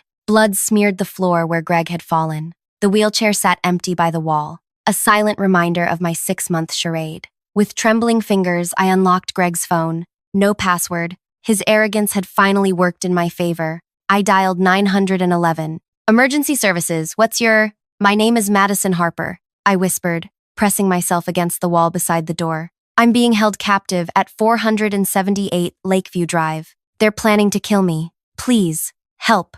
"Stay on the line, Miss Harper. Officers are on their way. Are you somewhere safe?" "No, they've locked me in a bedroom. They'll be back any minute. Can you barricade the door?" I looked around desperately. The dresser was too heavy to move with my weakened muscles. The chair was bolted to the wheelchair. "No, Footsteps in the hallway. The key in the lock. "They're coming," I breathed, shoving the phone under the bed. The door swung open. Greg stood there, a kitchen towel pressed to his head, blood seeping through the fabric. His eyes were unfocused, but the gun in his hand was steady. "Get up," he ordered. I didn't move. I said, "Get up." He aimed the gun at my head. "I know you can walk. Get up." Slowly, painfully, I pulled myself to my feet, using the bedpost for support. My legs trembled violently, barely able to hold my weight after months of forced inactivity. "Move," he gestured with the gun toward the door. Each step was agony as my atrophied muscles protested. I stumbled into the hallway, Greg close behind me. Vince waited at the back door, eyes widening when he saw me standing. She really was faking. "Car, now." Greg pressed the gun to my back. As they marched me toward the garage, distant sirens wailed. Greg froze, then grabbed my arm roughly. "Neighbors called the cops," Vince said, peering through the blinds. "Probably heard the commotion." "Basement," Greg decided, shoving me toward another door. "Until they're gone." The basement stairs loomed before me, dark and steep. Greg pushed me forward. My weak legs buckled on the first step, and I tumbled headlong down the staircase, pain exploding through my body as I crashed onto the concrete floor below. The impact knocked the breath from my lungs. "Above me," Greg cursed. Footsteps thumped down the stairs. "Is she alive?" Vince's voice seemed distant through the ringing in my ears. Unfortunately, Greg's face appeared in my blurred vision. "Cops are at the door. Stash her in the utility room. I'll handle them." Rough hands dragged me across the floor. A door opened. I was shoved into darkness, the door slamming behind me. The utility room was small and windowless. Water heater, furnace, tools hanging on pegboards. As my eyes adjusted to the dim light filtering under the door, I forced myself to focus through the pain. I could hear muffled voices upstairs. Greg talking to the police. Lying, no doubt. Claiming a misunderstanding. A prank call. "Nothing to see here, officers." Would they believe him? Would they search the house? Or would they leave, satisfied by Greg's explanations, leaving me to whatever fate he had planned? My hand brushed something metal on the floor. A screwdriver, fallen from the pegboard. I clutched it like a lifeline. Minutes passed. The voices upstairs continued. Then footsteps on the basement stairs. I pressed myself against the wall beside the door, screwdriver raised. If I was going to die, I wouldn't go easily. The utility room door swung open. A flashlight beam swept the small space. "Madison Harper?" A woman's voice. "Not Greg, not Vince. Here," I croaked. The beam found me, huddled against the wall. Christabel's face appeared in the doorway, alongside a uniformed police officer. "She's here," Krista called over her shoulder. "Get the paramedics." More footsteps pounded down the stairs. More voices. A blanket wrapped around my shoulders. Gentle hands helping me up. "Greg," I managed to say. "Vince." "Where?" In custody, Krista assured me, supporting my weight as we moved toward the stairs. It's over, Maddie. You're safe now. But I knew it wasn't over. Not yet. Not until I'd told the truth. All of it. In that courtroom. The next 12 hours passed in a blur. Hospital. Police statements. FBI interviews. X-rays confirming what I already knew. No paralysis. Just severely weakened muscles from months of disuse. Krista stayed with me, explaining that the FBI had been investigating Greg for years. Insurance fraud, money laundering, suspected connections to organized crime. My case was just the latest, in a pattern. We needed someone on the inside, she said as a doctor examined my bruises. When I saw you at your apartment that day, the way you moved, I knew you weren't paralyzed, but I also knew you were trapped. Why didn't you just arrest him then? Not enough evidence. We needed to catch him in the act, preferably with the money-changing hands. That's why tomorrow's hearing is still so important. I stared at her. The hearing? It's still happening? 9 a.m. sharp. Judge Harmon's courtroom. Greg and Vince are in custody, but Reynolds, the lawyer, doesn't know that yet. He's expecting to proceed as planned. What do you need me to do? Krista leaned forward. Exactly what we discussed. When the judge asks for your statement, you tell the truth. Every detail. We'll handle the rest. Morning came too quickly. My body ached from the fall down the stairs. My throat bore fingerprint bruises from Greg's attack. But for the first time in 6 months, I didn't have to pretend. The FBI provided a wheelchair, a bitter irony, to help me navigate the courthouse. My muscles were still too weak for prolonged walking.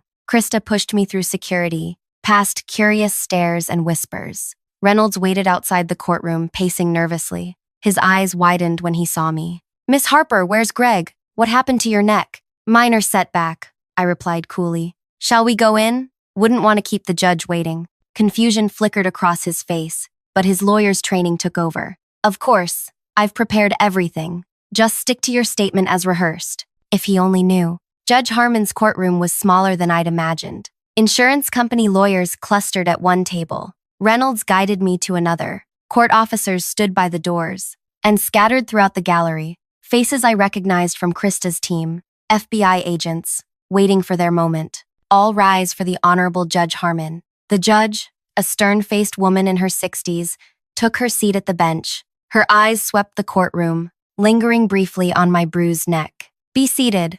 Harper versus Midland Insurance. Settlement hearing. Are all parties present? Reynolds stood. Philip Reynolds for the plaintiff, Madison Harper. Our co-counsel appears to have been delayed, Your Honor. The insurance company lawyer rose. Thomas Briggs for Midland Insurance, Your Honor. Judge Harmon nodded. I've reviewed the settlement agreement. $2.3 million for permanent disability, resulting from workplace injury. Before approving, I'd like to hear from Miss Harper directly. Her gaze shifted to me. Miss Harper, do you understand the terms of this settlement? Reynolds touched my shoulder, a silent reminder to stick to the script. I looked up at Judge Harmon. This was it, the moment that would either save me or condemn me. Your Honor, I began, my voice stronger than I expected. Before I answer that question, there's something I need to tell you about this case. Reynolds' hand clamped down on my shoulder, fingers digging painfully into my collarbone. Your Honor, my client is understandably emotional today. Perhaps we could take a brief recess. No, I said firmly, shrugging off his hand. No more delays, no more lies. The courtroom fell silent. Judge Harmon leaned forward. Go on, Miss Harper. I took a deep breath. This entire case is a fraud, Your Honor. I was never paralyzed. The accident at Lakeside Storage never happened. It was all staged by my boss, Greg Osmond, as part of an insurance scam. Gasps rippled through the courtroom. Reynolds' face drained of color. The insurance company lawyers exchanged stunned glances. Miss Harper, Judge Harmon said carefully, these are serious allegations. Are you aware that by making this statement, you're admitting to participating in insurance fraud? Yes, Your Honor. My voice trembled but held firm. I was coerced. Greg threatened me, blackmailed me, and eventually held me captive when I tried to back out. I gestured to my bruised neck. These marks are from last night when he tried to strangle me after discovering I was planning to tell the truth today. Judge Harmon's eyes narrowed. Mr. Reynolds, did you have knowledge of this alleged fraud? Reynolds had partially recovered his composure. Your Honor, my client appears confused. Perhaps her medications— I'm not confused, I interrupted, and I can prove it. With shaking hands, I pushed myself up from the wheelchair. My legs quivered beneath me, weak but functional. Gasps echoed through the courtroom as I took one unsteady step forward, then another. Walking to the witness stand felt like crossing an ocean. Each step sent pain shooting through my atrophied muscles, but I refused to falter. When I reached the stand, I turned to face the courtroom. For 6 months, I've pretended to be paralyzed from the waist down. The accident was staged. The medical reports were falsified. Greg paid doctors to lie, witnesses to give false statements, and threatened me to keep quiet. Judge Harmon's expression was unreadable. Why come forward now, Miss Harper? Because Greg planned to kill me after getting the settlement money. Last night, he and his cousin Vince attacked me when they discovered I was going to testify. They're in police custody now. As if on cue, the courtroom doors opened. 2 FBI agents entered, escorting a handcuffed Reynolds out. The insurance lawyers watched in shock as another agent approached the bench with a file. Judge Harmon examined the documents, her expression hardening. She looked up at me. Miss Harper, the FBI has corroborated parts of your story. Greg Osmond and Vincent Teller were arrested last night for kidnapping, assault, and conspiracy to commit murder. They're also facing federal charges for insurance fraud. She set down the file. I'm ordering this case dismissed and referring it to the district attorney's office for criminal prosecution. You may step down. My legs nearly gave out as relief washed over me. A court officer rushed forward to help me back to my seat. Judge Harmon banged her gavel. Court is adjourned pending criminal investigation. As people began filing out, the lead insurance lawyer approached me cautiously. Miss Harper, I don't know whether to thank you or have you arrested. She has immunity, Krista said, appearing beside me. Full cooperation agreement with the FBI. The lawyer nodded slowly. I hope it was worth it. Was it worth it? 6 months of lies? Of fear? Of watching my body waste away in a wheelchair I didn't need? As they wheeled me from the courtroom into the bright morning sunshine, I wasn't sure.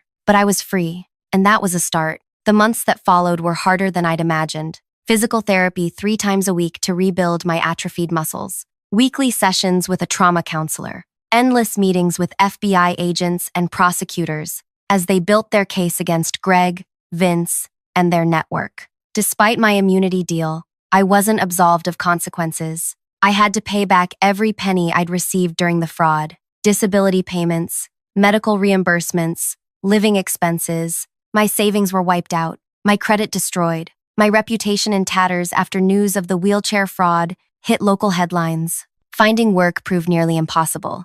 Who would hire a confessed fraudster, immunity deal, or not? I moved into a tiny studio apartment in a different part of town, paying rent by doing data entry work online. 3 months after the hearing, I sat in another courtroom, this time as a witness in Greg's criminal trial. He glared at me from the defendant's table as I recounted every detail of the scheme, every threat, every moment of fear. And why did you agree to participate? The prosecutor asked. At first, because of blackmail. Greg had framed me for accounting irregularities at Lakeside. Later, because I was afraid he would kill me if I backed out. No further questions. Greg's defense attorney approached, smiling coldly. Miss Harper, isn't it true that you stood to gain financially from this fraud? Yes, but, and you actively participated for 6 months before coming forward? Because I was threatened. Just answer yes or no, Miss Harper. You participated willingly for months, correct? Objection, the prosecutor interjected. Argumentative, sustained.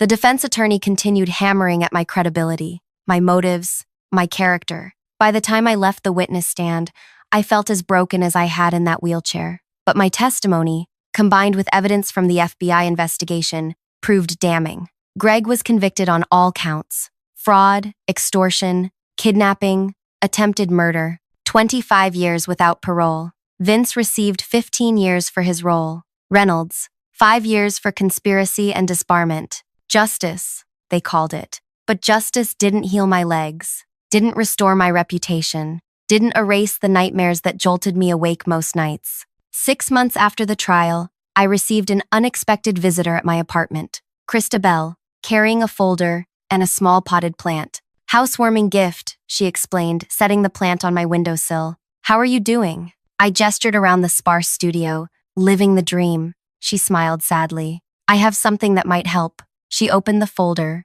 revealing a job application. The FBI Victim Services Division has an opening. Administrative work, nothing glamorous, but steady pay and benefits. Why would they hire me? I participated in a fraud, under duress, and you came forward at great personal risk. That counts for something. She pushed the application toward me. Your experience gives you insight most people don't have. Think about it. After she left, I stared at the application for hours. Did I deserve a second chance? Could I rebuild after everything that happened? 1 year to the day after I stood up in Judge Harmon's courtroom, I stood in front of a room full of FBI cadets, leaning slightly on a cane. My name is Madison Harper, I began. 1 year ago, I was the key witness in one of the largest insurance fraud cases in state history. Before that, I was a victim and a participant. Today, I'm here to teach you about coercion, about recognizing when someone is acting under duress, and about how to help victims find the courage to come forward.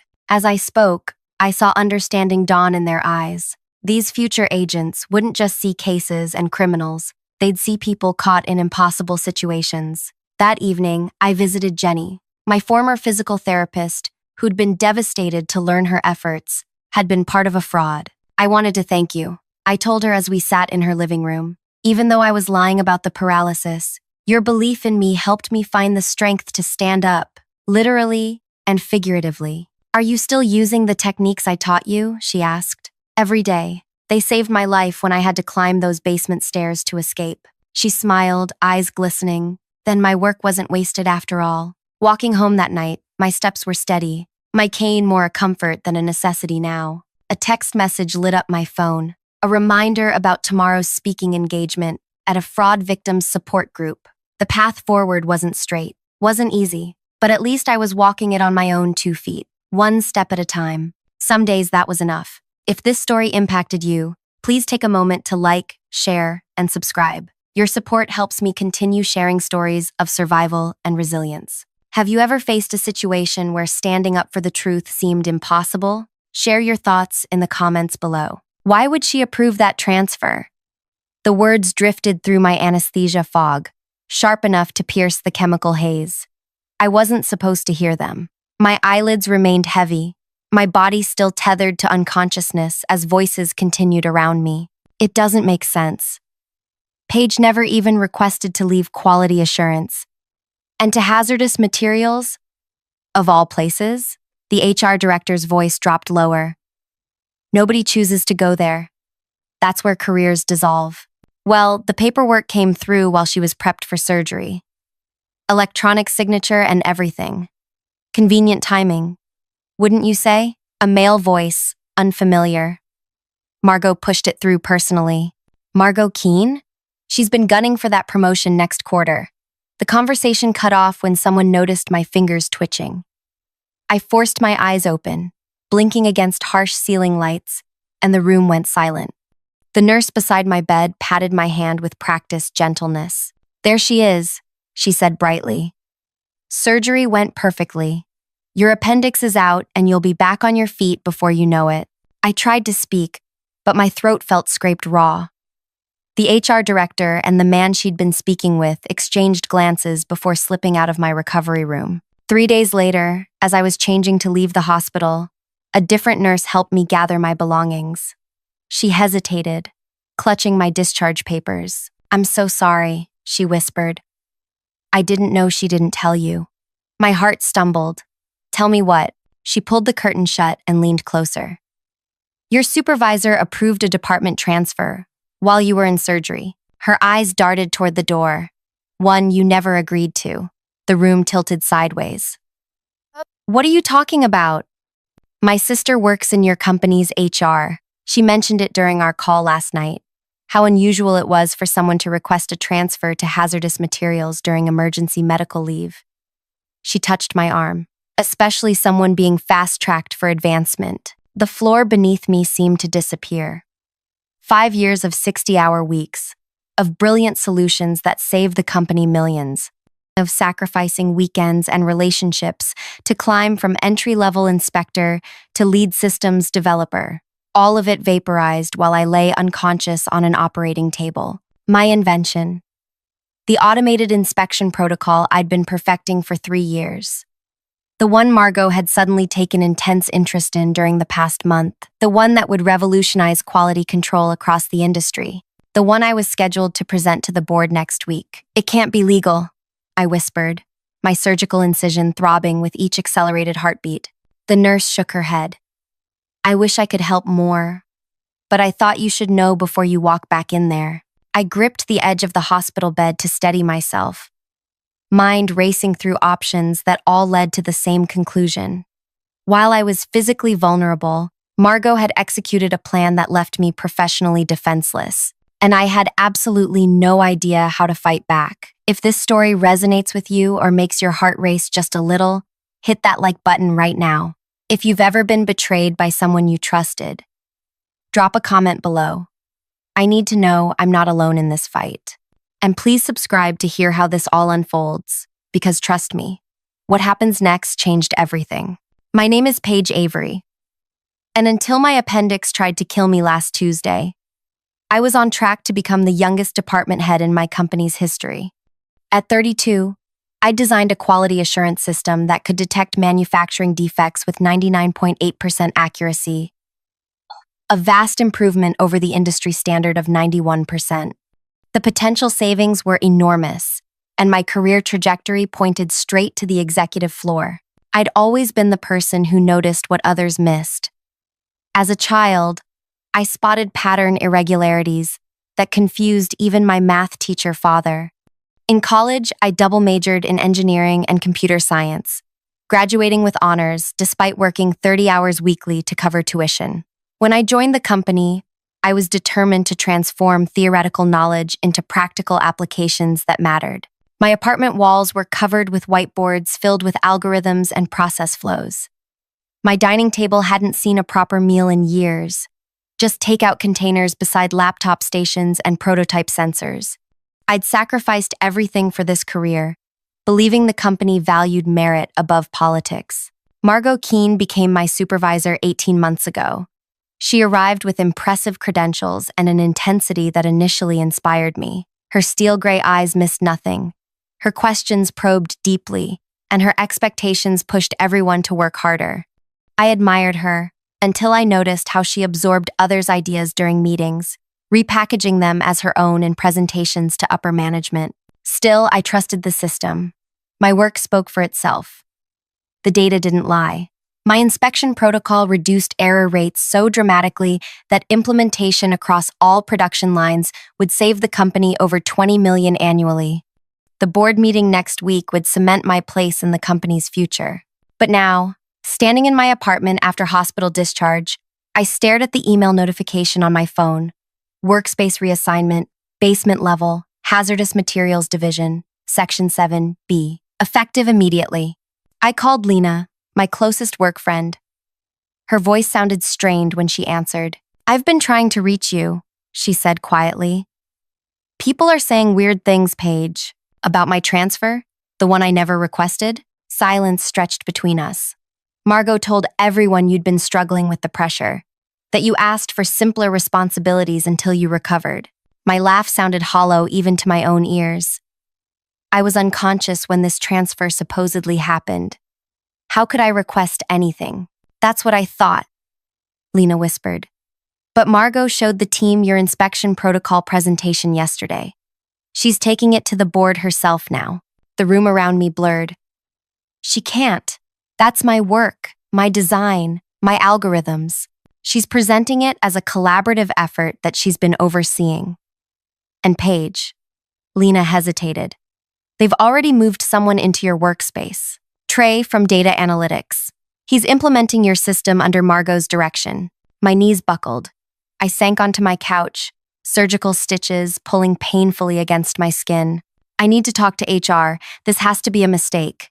"Be careful," Lena warned. "Margot's been friendly with the HR director lately. Very friendly."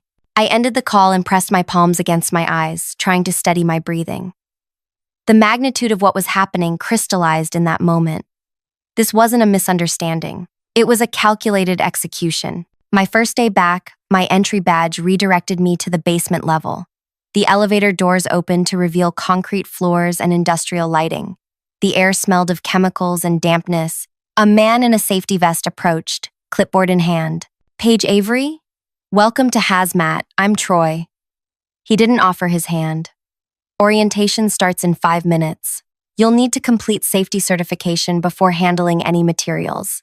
"There's been a mistake," I said. my voice steadier than I felt. I never requested this transfer.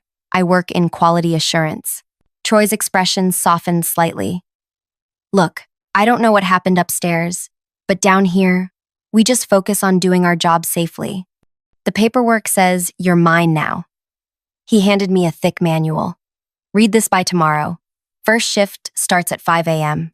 I spent that day in a windowless conference room watching safety videos while my replacement upstairs presented my work to department heads. Each passing hour tightened the knot in my stomach. By afternoon, I'd resolved to confront Margot directly. I found her in the executive dining area, surrounded by admiring colleagues.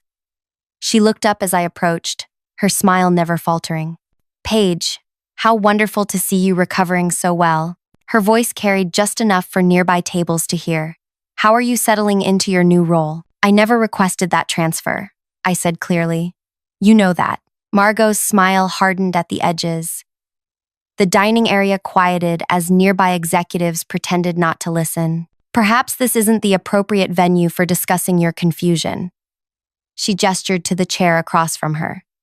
"Join us. You look pale, understandable, given your recent surgery." I remained standing. My electronic signature was used on transfer documents while I was under anesthesia. That's fraud.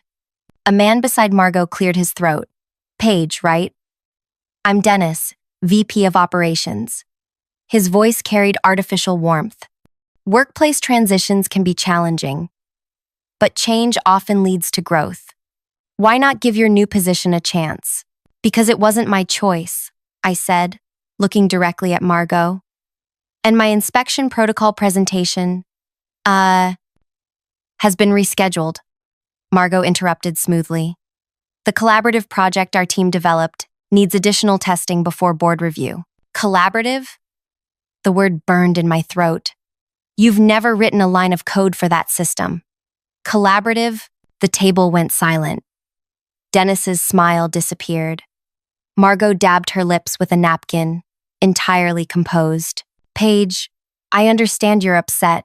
Recovery can affect emotional regulation." She stood, placing a hand on my shoulder that felt like lead. "Take some time to adjust to your new role. We can discuss your concerns after you've settled in." She guided me away from the table, her fingers digging into my shoulder. When we reached the hallway, her whisper was glacial. "Your performance metrics simply didn't justify your position. This reassignment better matches your limited capabilities." She released me, straightening her jacket. "I'd focus on learning hazardous materials handling if I were you. It's quite different from sitting at a desk all day." "I will be." She walked away, heels clicking against marble floors, leaving me standing alone. Several colleagues who had witnessed the exchange hurried past, avoiding eye contact. That night, I sat in my bathtub fully clothed, letting shower water rain down until it ran cold. My career trajectory had been severed as cleanly as my appendix. The hazardous materials division operated in a separate world from the rest of the company. Located in the basement and extending into an adjacent warehouse, it processed industrial byproducts from our manufacturing lines. Every employee wore thick protective gear: heavy boots, chemical-resistant coveralls, face shields, and respirators for certain areas. On my first real workday, Troy tossed me thick gloves with rubber palms. "You'll need these more than your fancy degree now," he said, though his tone carried no malice, only pragmatic acceptance. I learned to classify waste streams, operate specialized handling equipment, and navigate the complex regulations governing chemical disposal. The work drained me physically. My surgical incision throbbed during 12-hour shifts. The irregular hours isolated me from friends, and my pay dropped 40% with the demotion. 2 weeks into my new role, the company newsletter arrived in my inbox. The main headline: "Revolutionary inspection system set to transform industry standards." Beneath it, Margot smiled beside our CEO, described as the brilliant creator of my system. My name appeared nowhere in the article. I considered quitting each morning. My alarm blared at 5 a.m. The thought of starting over somewhere else, explaining the suspicious gap in my resume, felt overwhelming. Instead, I channeled my rage into learning everything about hazardous waste regulations and environmental compliance with the same intensity I'd given quality assurance. Troy noticed. "You're not like the others they send down here," he said one day as we logged disposal manifests. "Most people transferred from upstairs spend their time complaining or searching for escape routes." "I'm not most people," I replied, studying chemical compatibility charts during lunch. "Clearly." He hesitated before adding, "Word is, you were on track for management before, whatever happened." I looked up. "You've heard rumors? This place might be underground, but gossip still filters down." He shrugged. "Someone said you designed that new inspection system that's saving millions, the one your old boss is taking credit for." My chest tightened. "And what do you think?" "I think people capable of that kind of innovation don't usually end up sorting toxic waste." He tapped my environmental compliance manual. "But maybe there's a reason you're suddenly interested in our regulatory framework." His words stayed with me. Maybe there was a reason I'd been exiled to the one department nobody from executive leadership ever visited, the place where violations could be hidden, where corners could be cut without scrutiny. I began observing our daily operations with new eyes.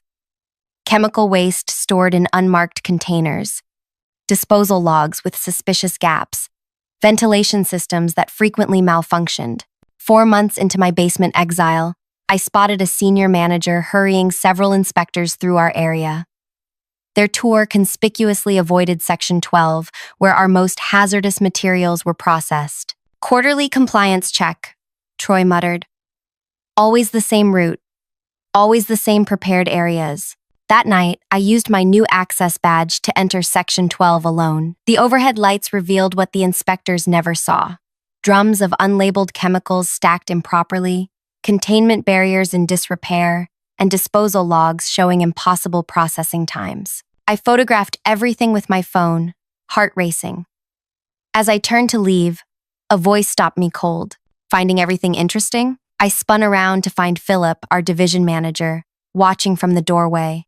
I was just familiarizing myself with all sections," I stammered, sliding my phone into my pocket.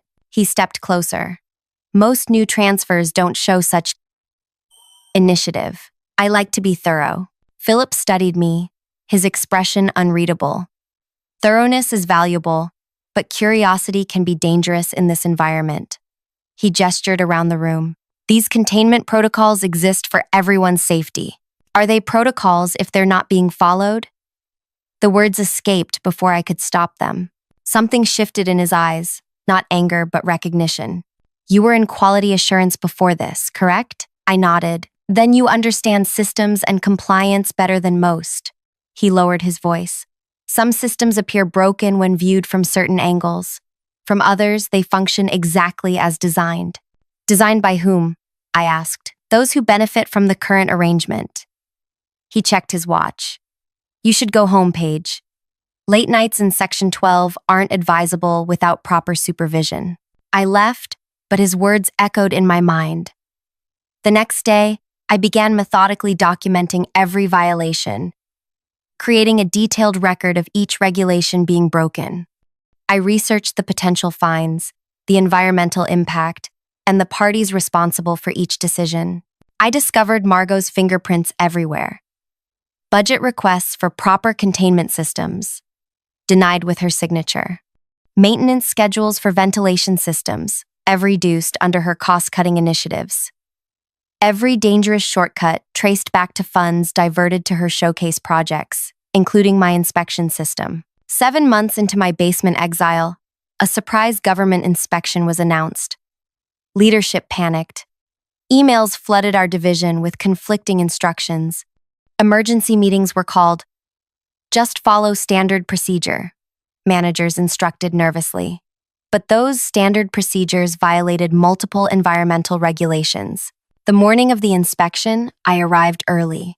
The government representative, a stern woman named Audrey Chen, began her tour accompanied by nervous executives. When they reached my section, I approached with clipboard in hand.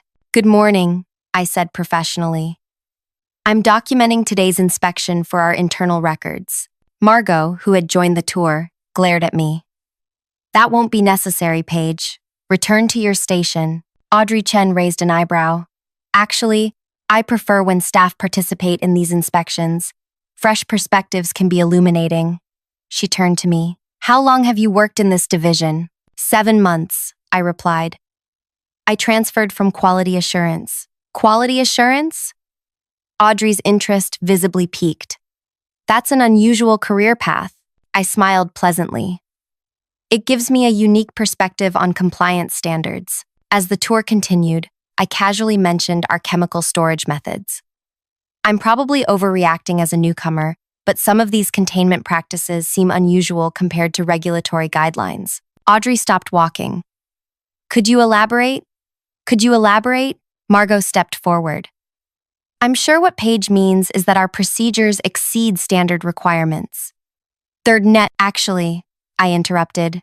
I was referring to Section 12, which isn't on today's tour route. The chemical compatibility issues there concerned me when reviewing the hazardous waste management regulations. Audrey consulted her clipboard. Section 12 isn't listed in the facility overview I received. That's an administrative oversight, Margot said quickly. That section is currently under maintenance and not operational. I tilted my head. Strange. I processed 3 waste shipments there yesterday. The inspection immediately transformed. Audrey requested immediate access to Section 12 and all related documentation. What began as a routine check became a comprehensive investigation that uncovered years of violations and ignored warnings from previous audits. By day's end, the government team had documented enough violations to warrant significant penalties. The CEO was summoned from a conference in another state. Emergency board meetings were scheduled. As I left work that evening, Margot cornered me in the parking garage, her face contorted with rage. You think you're clever? She hissed. You have no idea what you've done. I followed compliance protocols, I replied calmly. Something you might have considered before cutting corners to fund your career advancement. You're nothing. A disgruntled employee making trouble because you couldn't handle real responsibility. Her laugh was brittle. They'll never believe you over me. I met her gaze steadily. We'll see about that. So, don't threaten me, she snarled, stepping closer. I built my career by eliminating obstacles. People who cross me tend to regret it. Is that what happened to Michael Torres? I asked quietly. Her face paled. What did you say? Your previous assistant. The one whose mental health concerns you reported to HR, right after he questioned your budget allocations. Before you transferred him to customer complaints and he eventually quit. I smiled. I've made some interesting discoveries in the compliance archives. Patterns emerge when you know where to look. She backed away. You're delusional, maybe. Or maybe I'm just thorough. I walked toward my car. See you at tomorrow's board meeting, Margot. As I drove home, my hands trembled on the steering wheel. The confrontation had left me shaken but resolute. For 7 months, I'd absorbed every humiliation, every demotion, every theft of my work. Tomorrow would change everything. I just had to survive the night with the weight of what I'd set in motion pressing down on me like a physical force. Because despite my confident words to Margot, I had no guarantee that justice would prevail. That night was the longest of my life. I spread my evidence across my apartment floor, photographs of violations, printouts of denied maintenance requests, spreadsheets tracking diverted funds, and testimonials I'd quietly gathered from former employees who'd been pushed out like me. I organized everything meticulously, creating backup copies on encrypted drives. If Margot tried to discredit me as a disgruntled employee seeking revenge, the documentation would speak for itself. The paper trail didn't lie. At 3 a.m., my phone buzzed with a text from Troy. Meeting moved up to 7:30. Executive boardroom. I replied, Thanks for the heads up. Good luck, he wrote back. We're all watching. I hadn't slept, but adrenaline kept me alert as I dressed in the one business outfit I'd kept after my transfer. The suit felt strange after months in protective coveralls.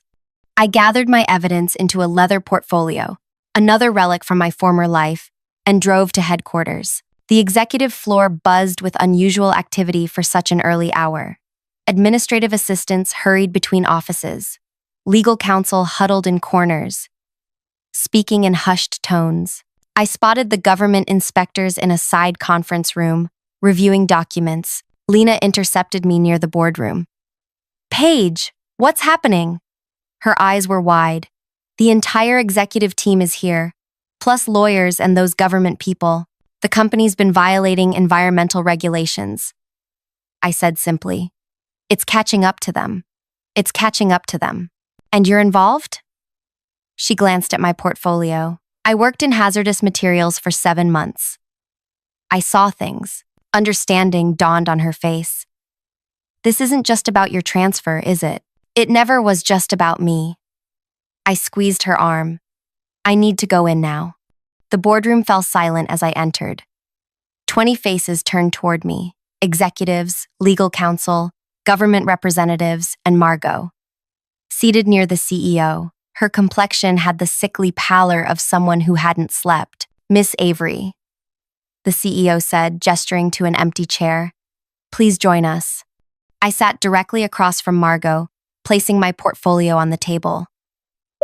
The government's lead inspector, Audrey Chen, began the meeting by outlining their preliminary findings. "We've documented over 200 distinct regulatory violations," she stated, her tone clinical. "Many represent significant environmental hazards and public safety concerns." Slides appeared on the screen, showing my photographs of improperly stored chemicals, falsified disposal records, and inadequate safety equipment. "The potential penalties exceed $12 million, Audrey continued.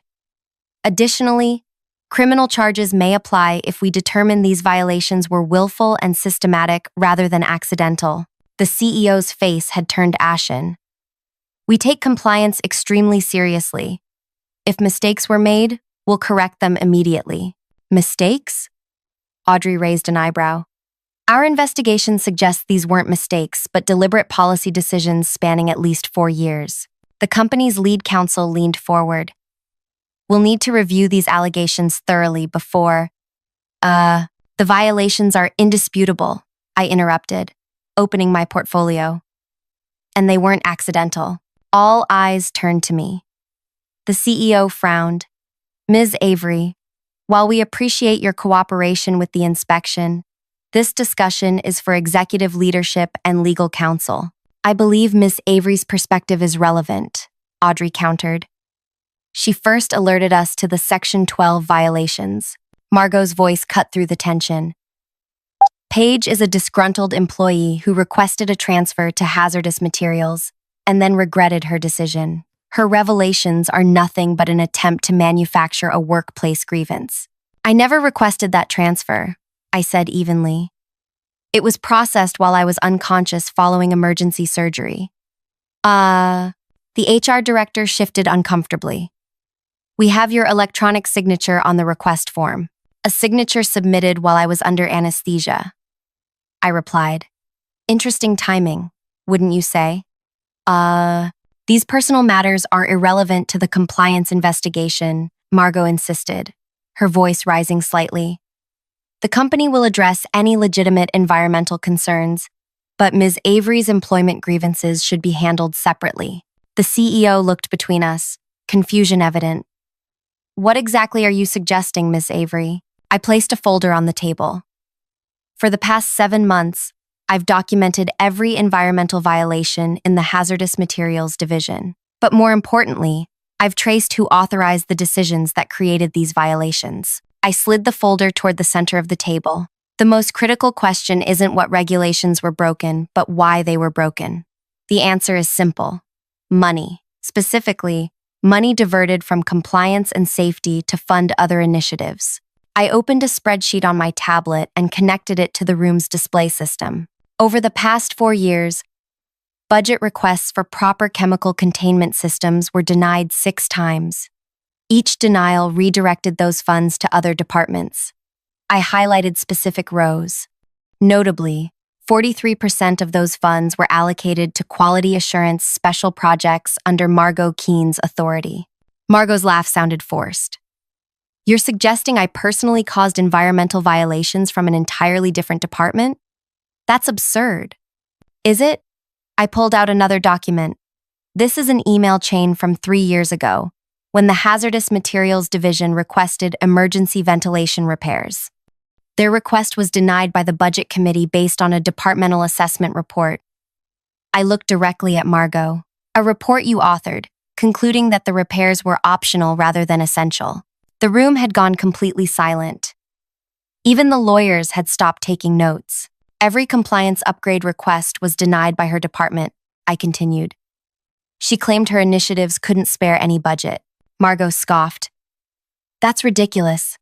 I have no authority over waste management. Actually, I found these while organizing our compliance archives. I presented the budget denial notices bearing her authorization codes. It's surprising what you discover when you're transferred somewhere unexpected. Her face drained of color as she stared at the evidence she never imagined anyone would connect. This is a witch hunt, she said, voice trembling slightly. The Budget Committee makes collective decisions. I can't be held responsible for every denied request, except you personally overrode 3 safety upgrade recommendations after the committee initially approved them. I displayed the documents. Your electronic signature appears on each reversal, along with your justification that the funds were more strategically deployed to revenue-generating initiatives. The CEO's expression had hardened. Is this accurate, Margot? I made budgetary decisions based on company priorities, she replied defensively. Every organization balances compliance costs against operational needs. Balances? Audrey Chen interjected. You redirected legally mandated safety funding to your own projects. That's not balance. That's potentially criminal negligence. The meeting continued for hours. Additional executives were called in. Documents were scrutinized. Lawyers huddled in corners, whispering urgently.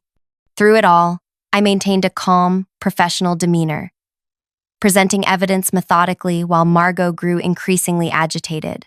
By afternoon, the company's position had shifted from denial to damage control. The CEO announced an immediate compliance overhaul and full cooperation with investigators. What he didn't announce, but what became clear from the private conversations occurring around the room, was that sacrifices would be made to protect the company's broader interests. As the meeting concluded, the CEO asked Margot and me to remain behind. When everyone else had left, he sighed heavily. Ms. Avery, I owe you an apology.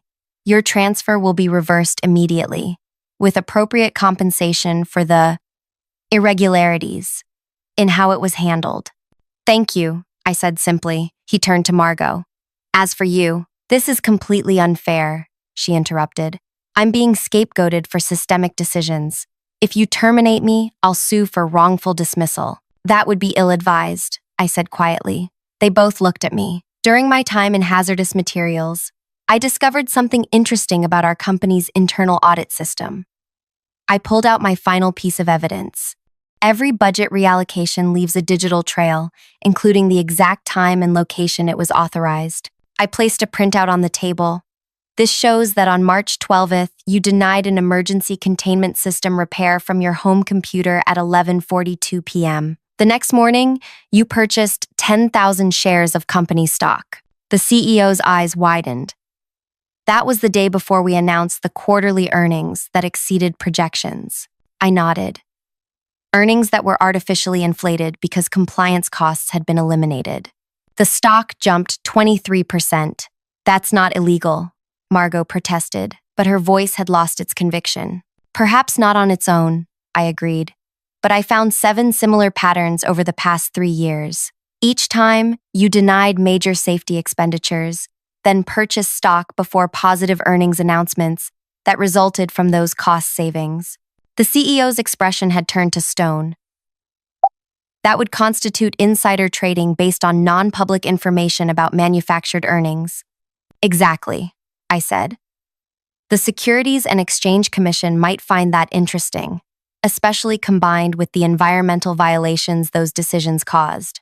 Margot's facade finally cracked. You planted this evidence. No one would have connected these dots without deliberately trying to destroy me. 1. I smiled for the first time. You're right about one thing, Margot. No one would have connected these dots if you hadn't transferred me to the one division where all the evidence was hidden. I gathered my materials. Sometimes the most dangerous place to exile someone is exactly where all your secrets are buried. 6 weeks later, I watched Margot leave the building with security escort, carrying a cardboard box of personal items. The criminal investigation into securities fraud and environmental violations was proceeding. My inspection system had been officially credited to me, with a formal acknowledgement from the company and a substantial compensation package for the administrative error regarding my transfer, as I settled back into my rightful department, now with a promotion and my own team. The HR director approached my new office. "I never understood why she would approve that transfer," she said, helping me arrange my workspace. "But I suppose some people forget that even toxic substances eventually find their proper containers." I nodded as I placed my nameplate on the desk. The company newsletter lay open beside it, featuring an article about our new environmental compliance initiatives. Initiatives I would help implement with my intimate knowledge of where the problems lurked. "You know what's ironic?" I said, looking out my window at the view Margot once enjoyed. If she'd just shared credit for my inspection system, I would never have discovered what was happening in hazardous materials. "Greed makes people careless," the HR director replied. "Not careless," I corrected. "Arrogant." She thought I was finished, that I'd either quit or stay buried forever. She never imagined I'd use what she taught me about ruthlessness. As the HR director left, I sat at my desk and opened my computer. A message from Troy in Hazardous Materials appeared. "Division's unrecognizable now. Safety equipment actually works. People saying you're the reason. Thanks." I smiled and began typing my response. Sometimes the most powerful revenge isn't destroying your enemy, but transforming the system they corrupted. Margot had taught me ambition. Her betrayal had taught me purpose. In the end, the appendix that had nearly killed me had given me the greatest gift, the chance to see what truly lay beneath the company's polished surface, and the opportunity to cut out the real disease. If this story moved you or made you think about the workplaces we navigate every day, please hit that like button. Have you ever witnessed someone's attempt to bury you actually give you the tools to rise higher? Share your experience in the comments below. And if you want more stories about justice, finding its way through unexpected paths, subscribe now. Sometimes our greatest setbacks hide the seeds of our most powerful comebacks. I'd love to hear your thoughts on how you've turned adversity into advantage in your own life.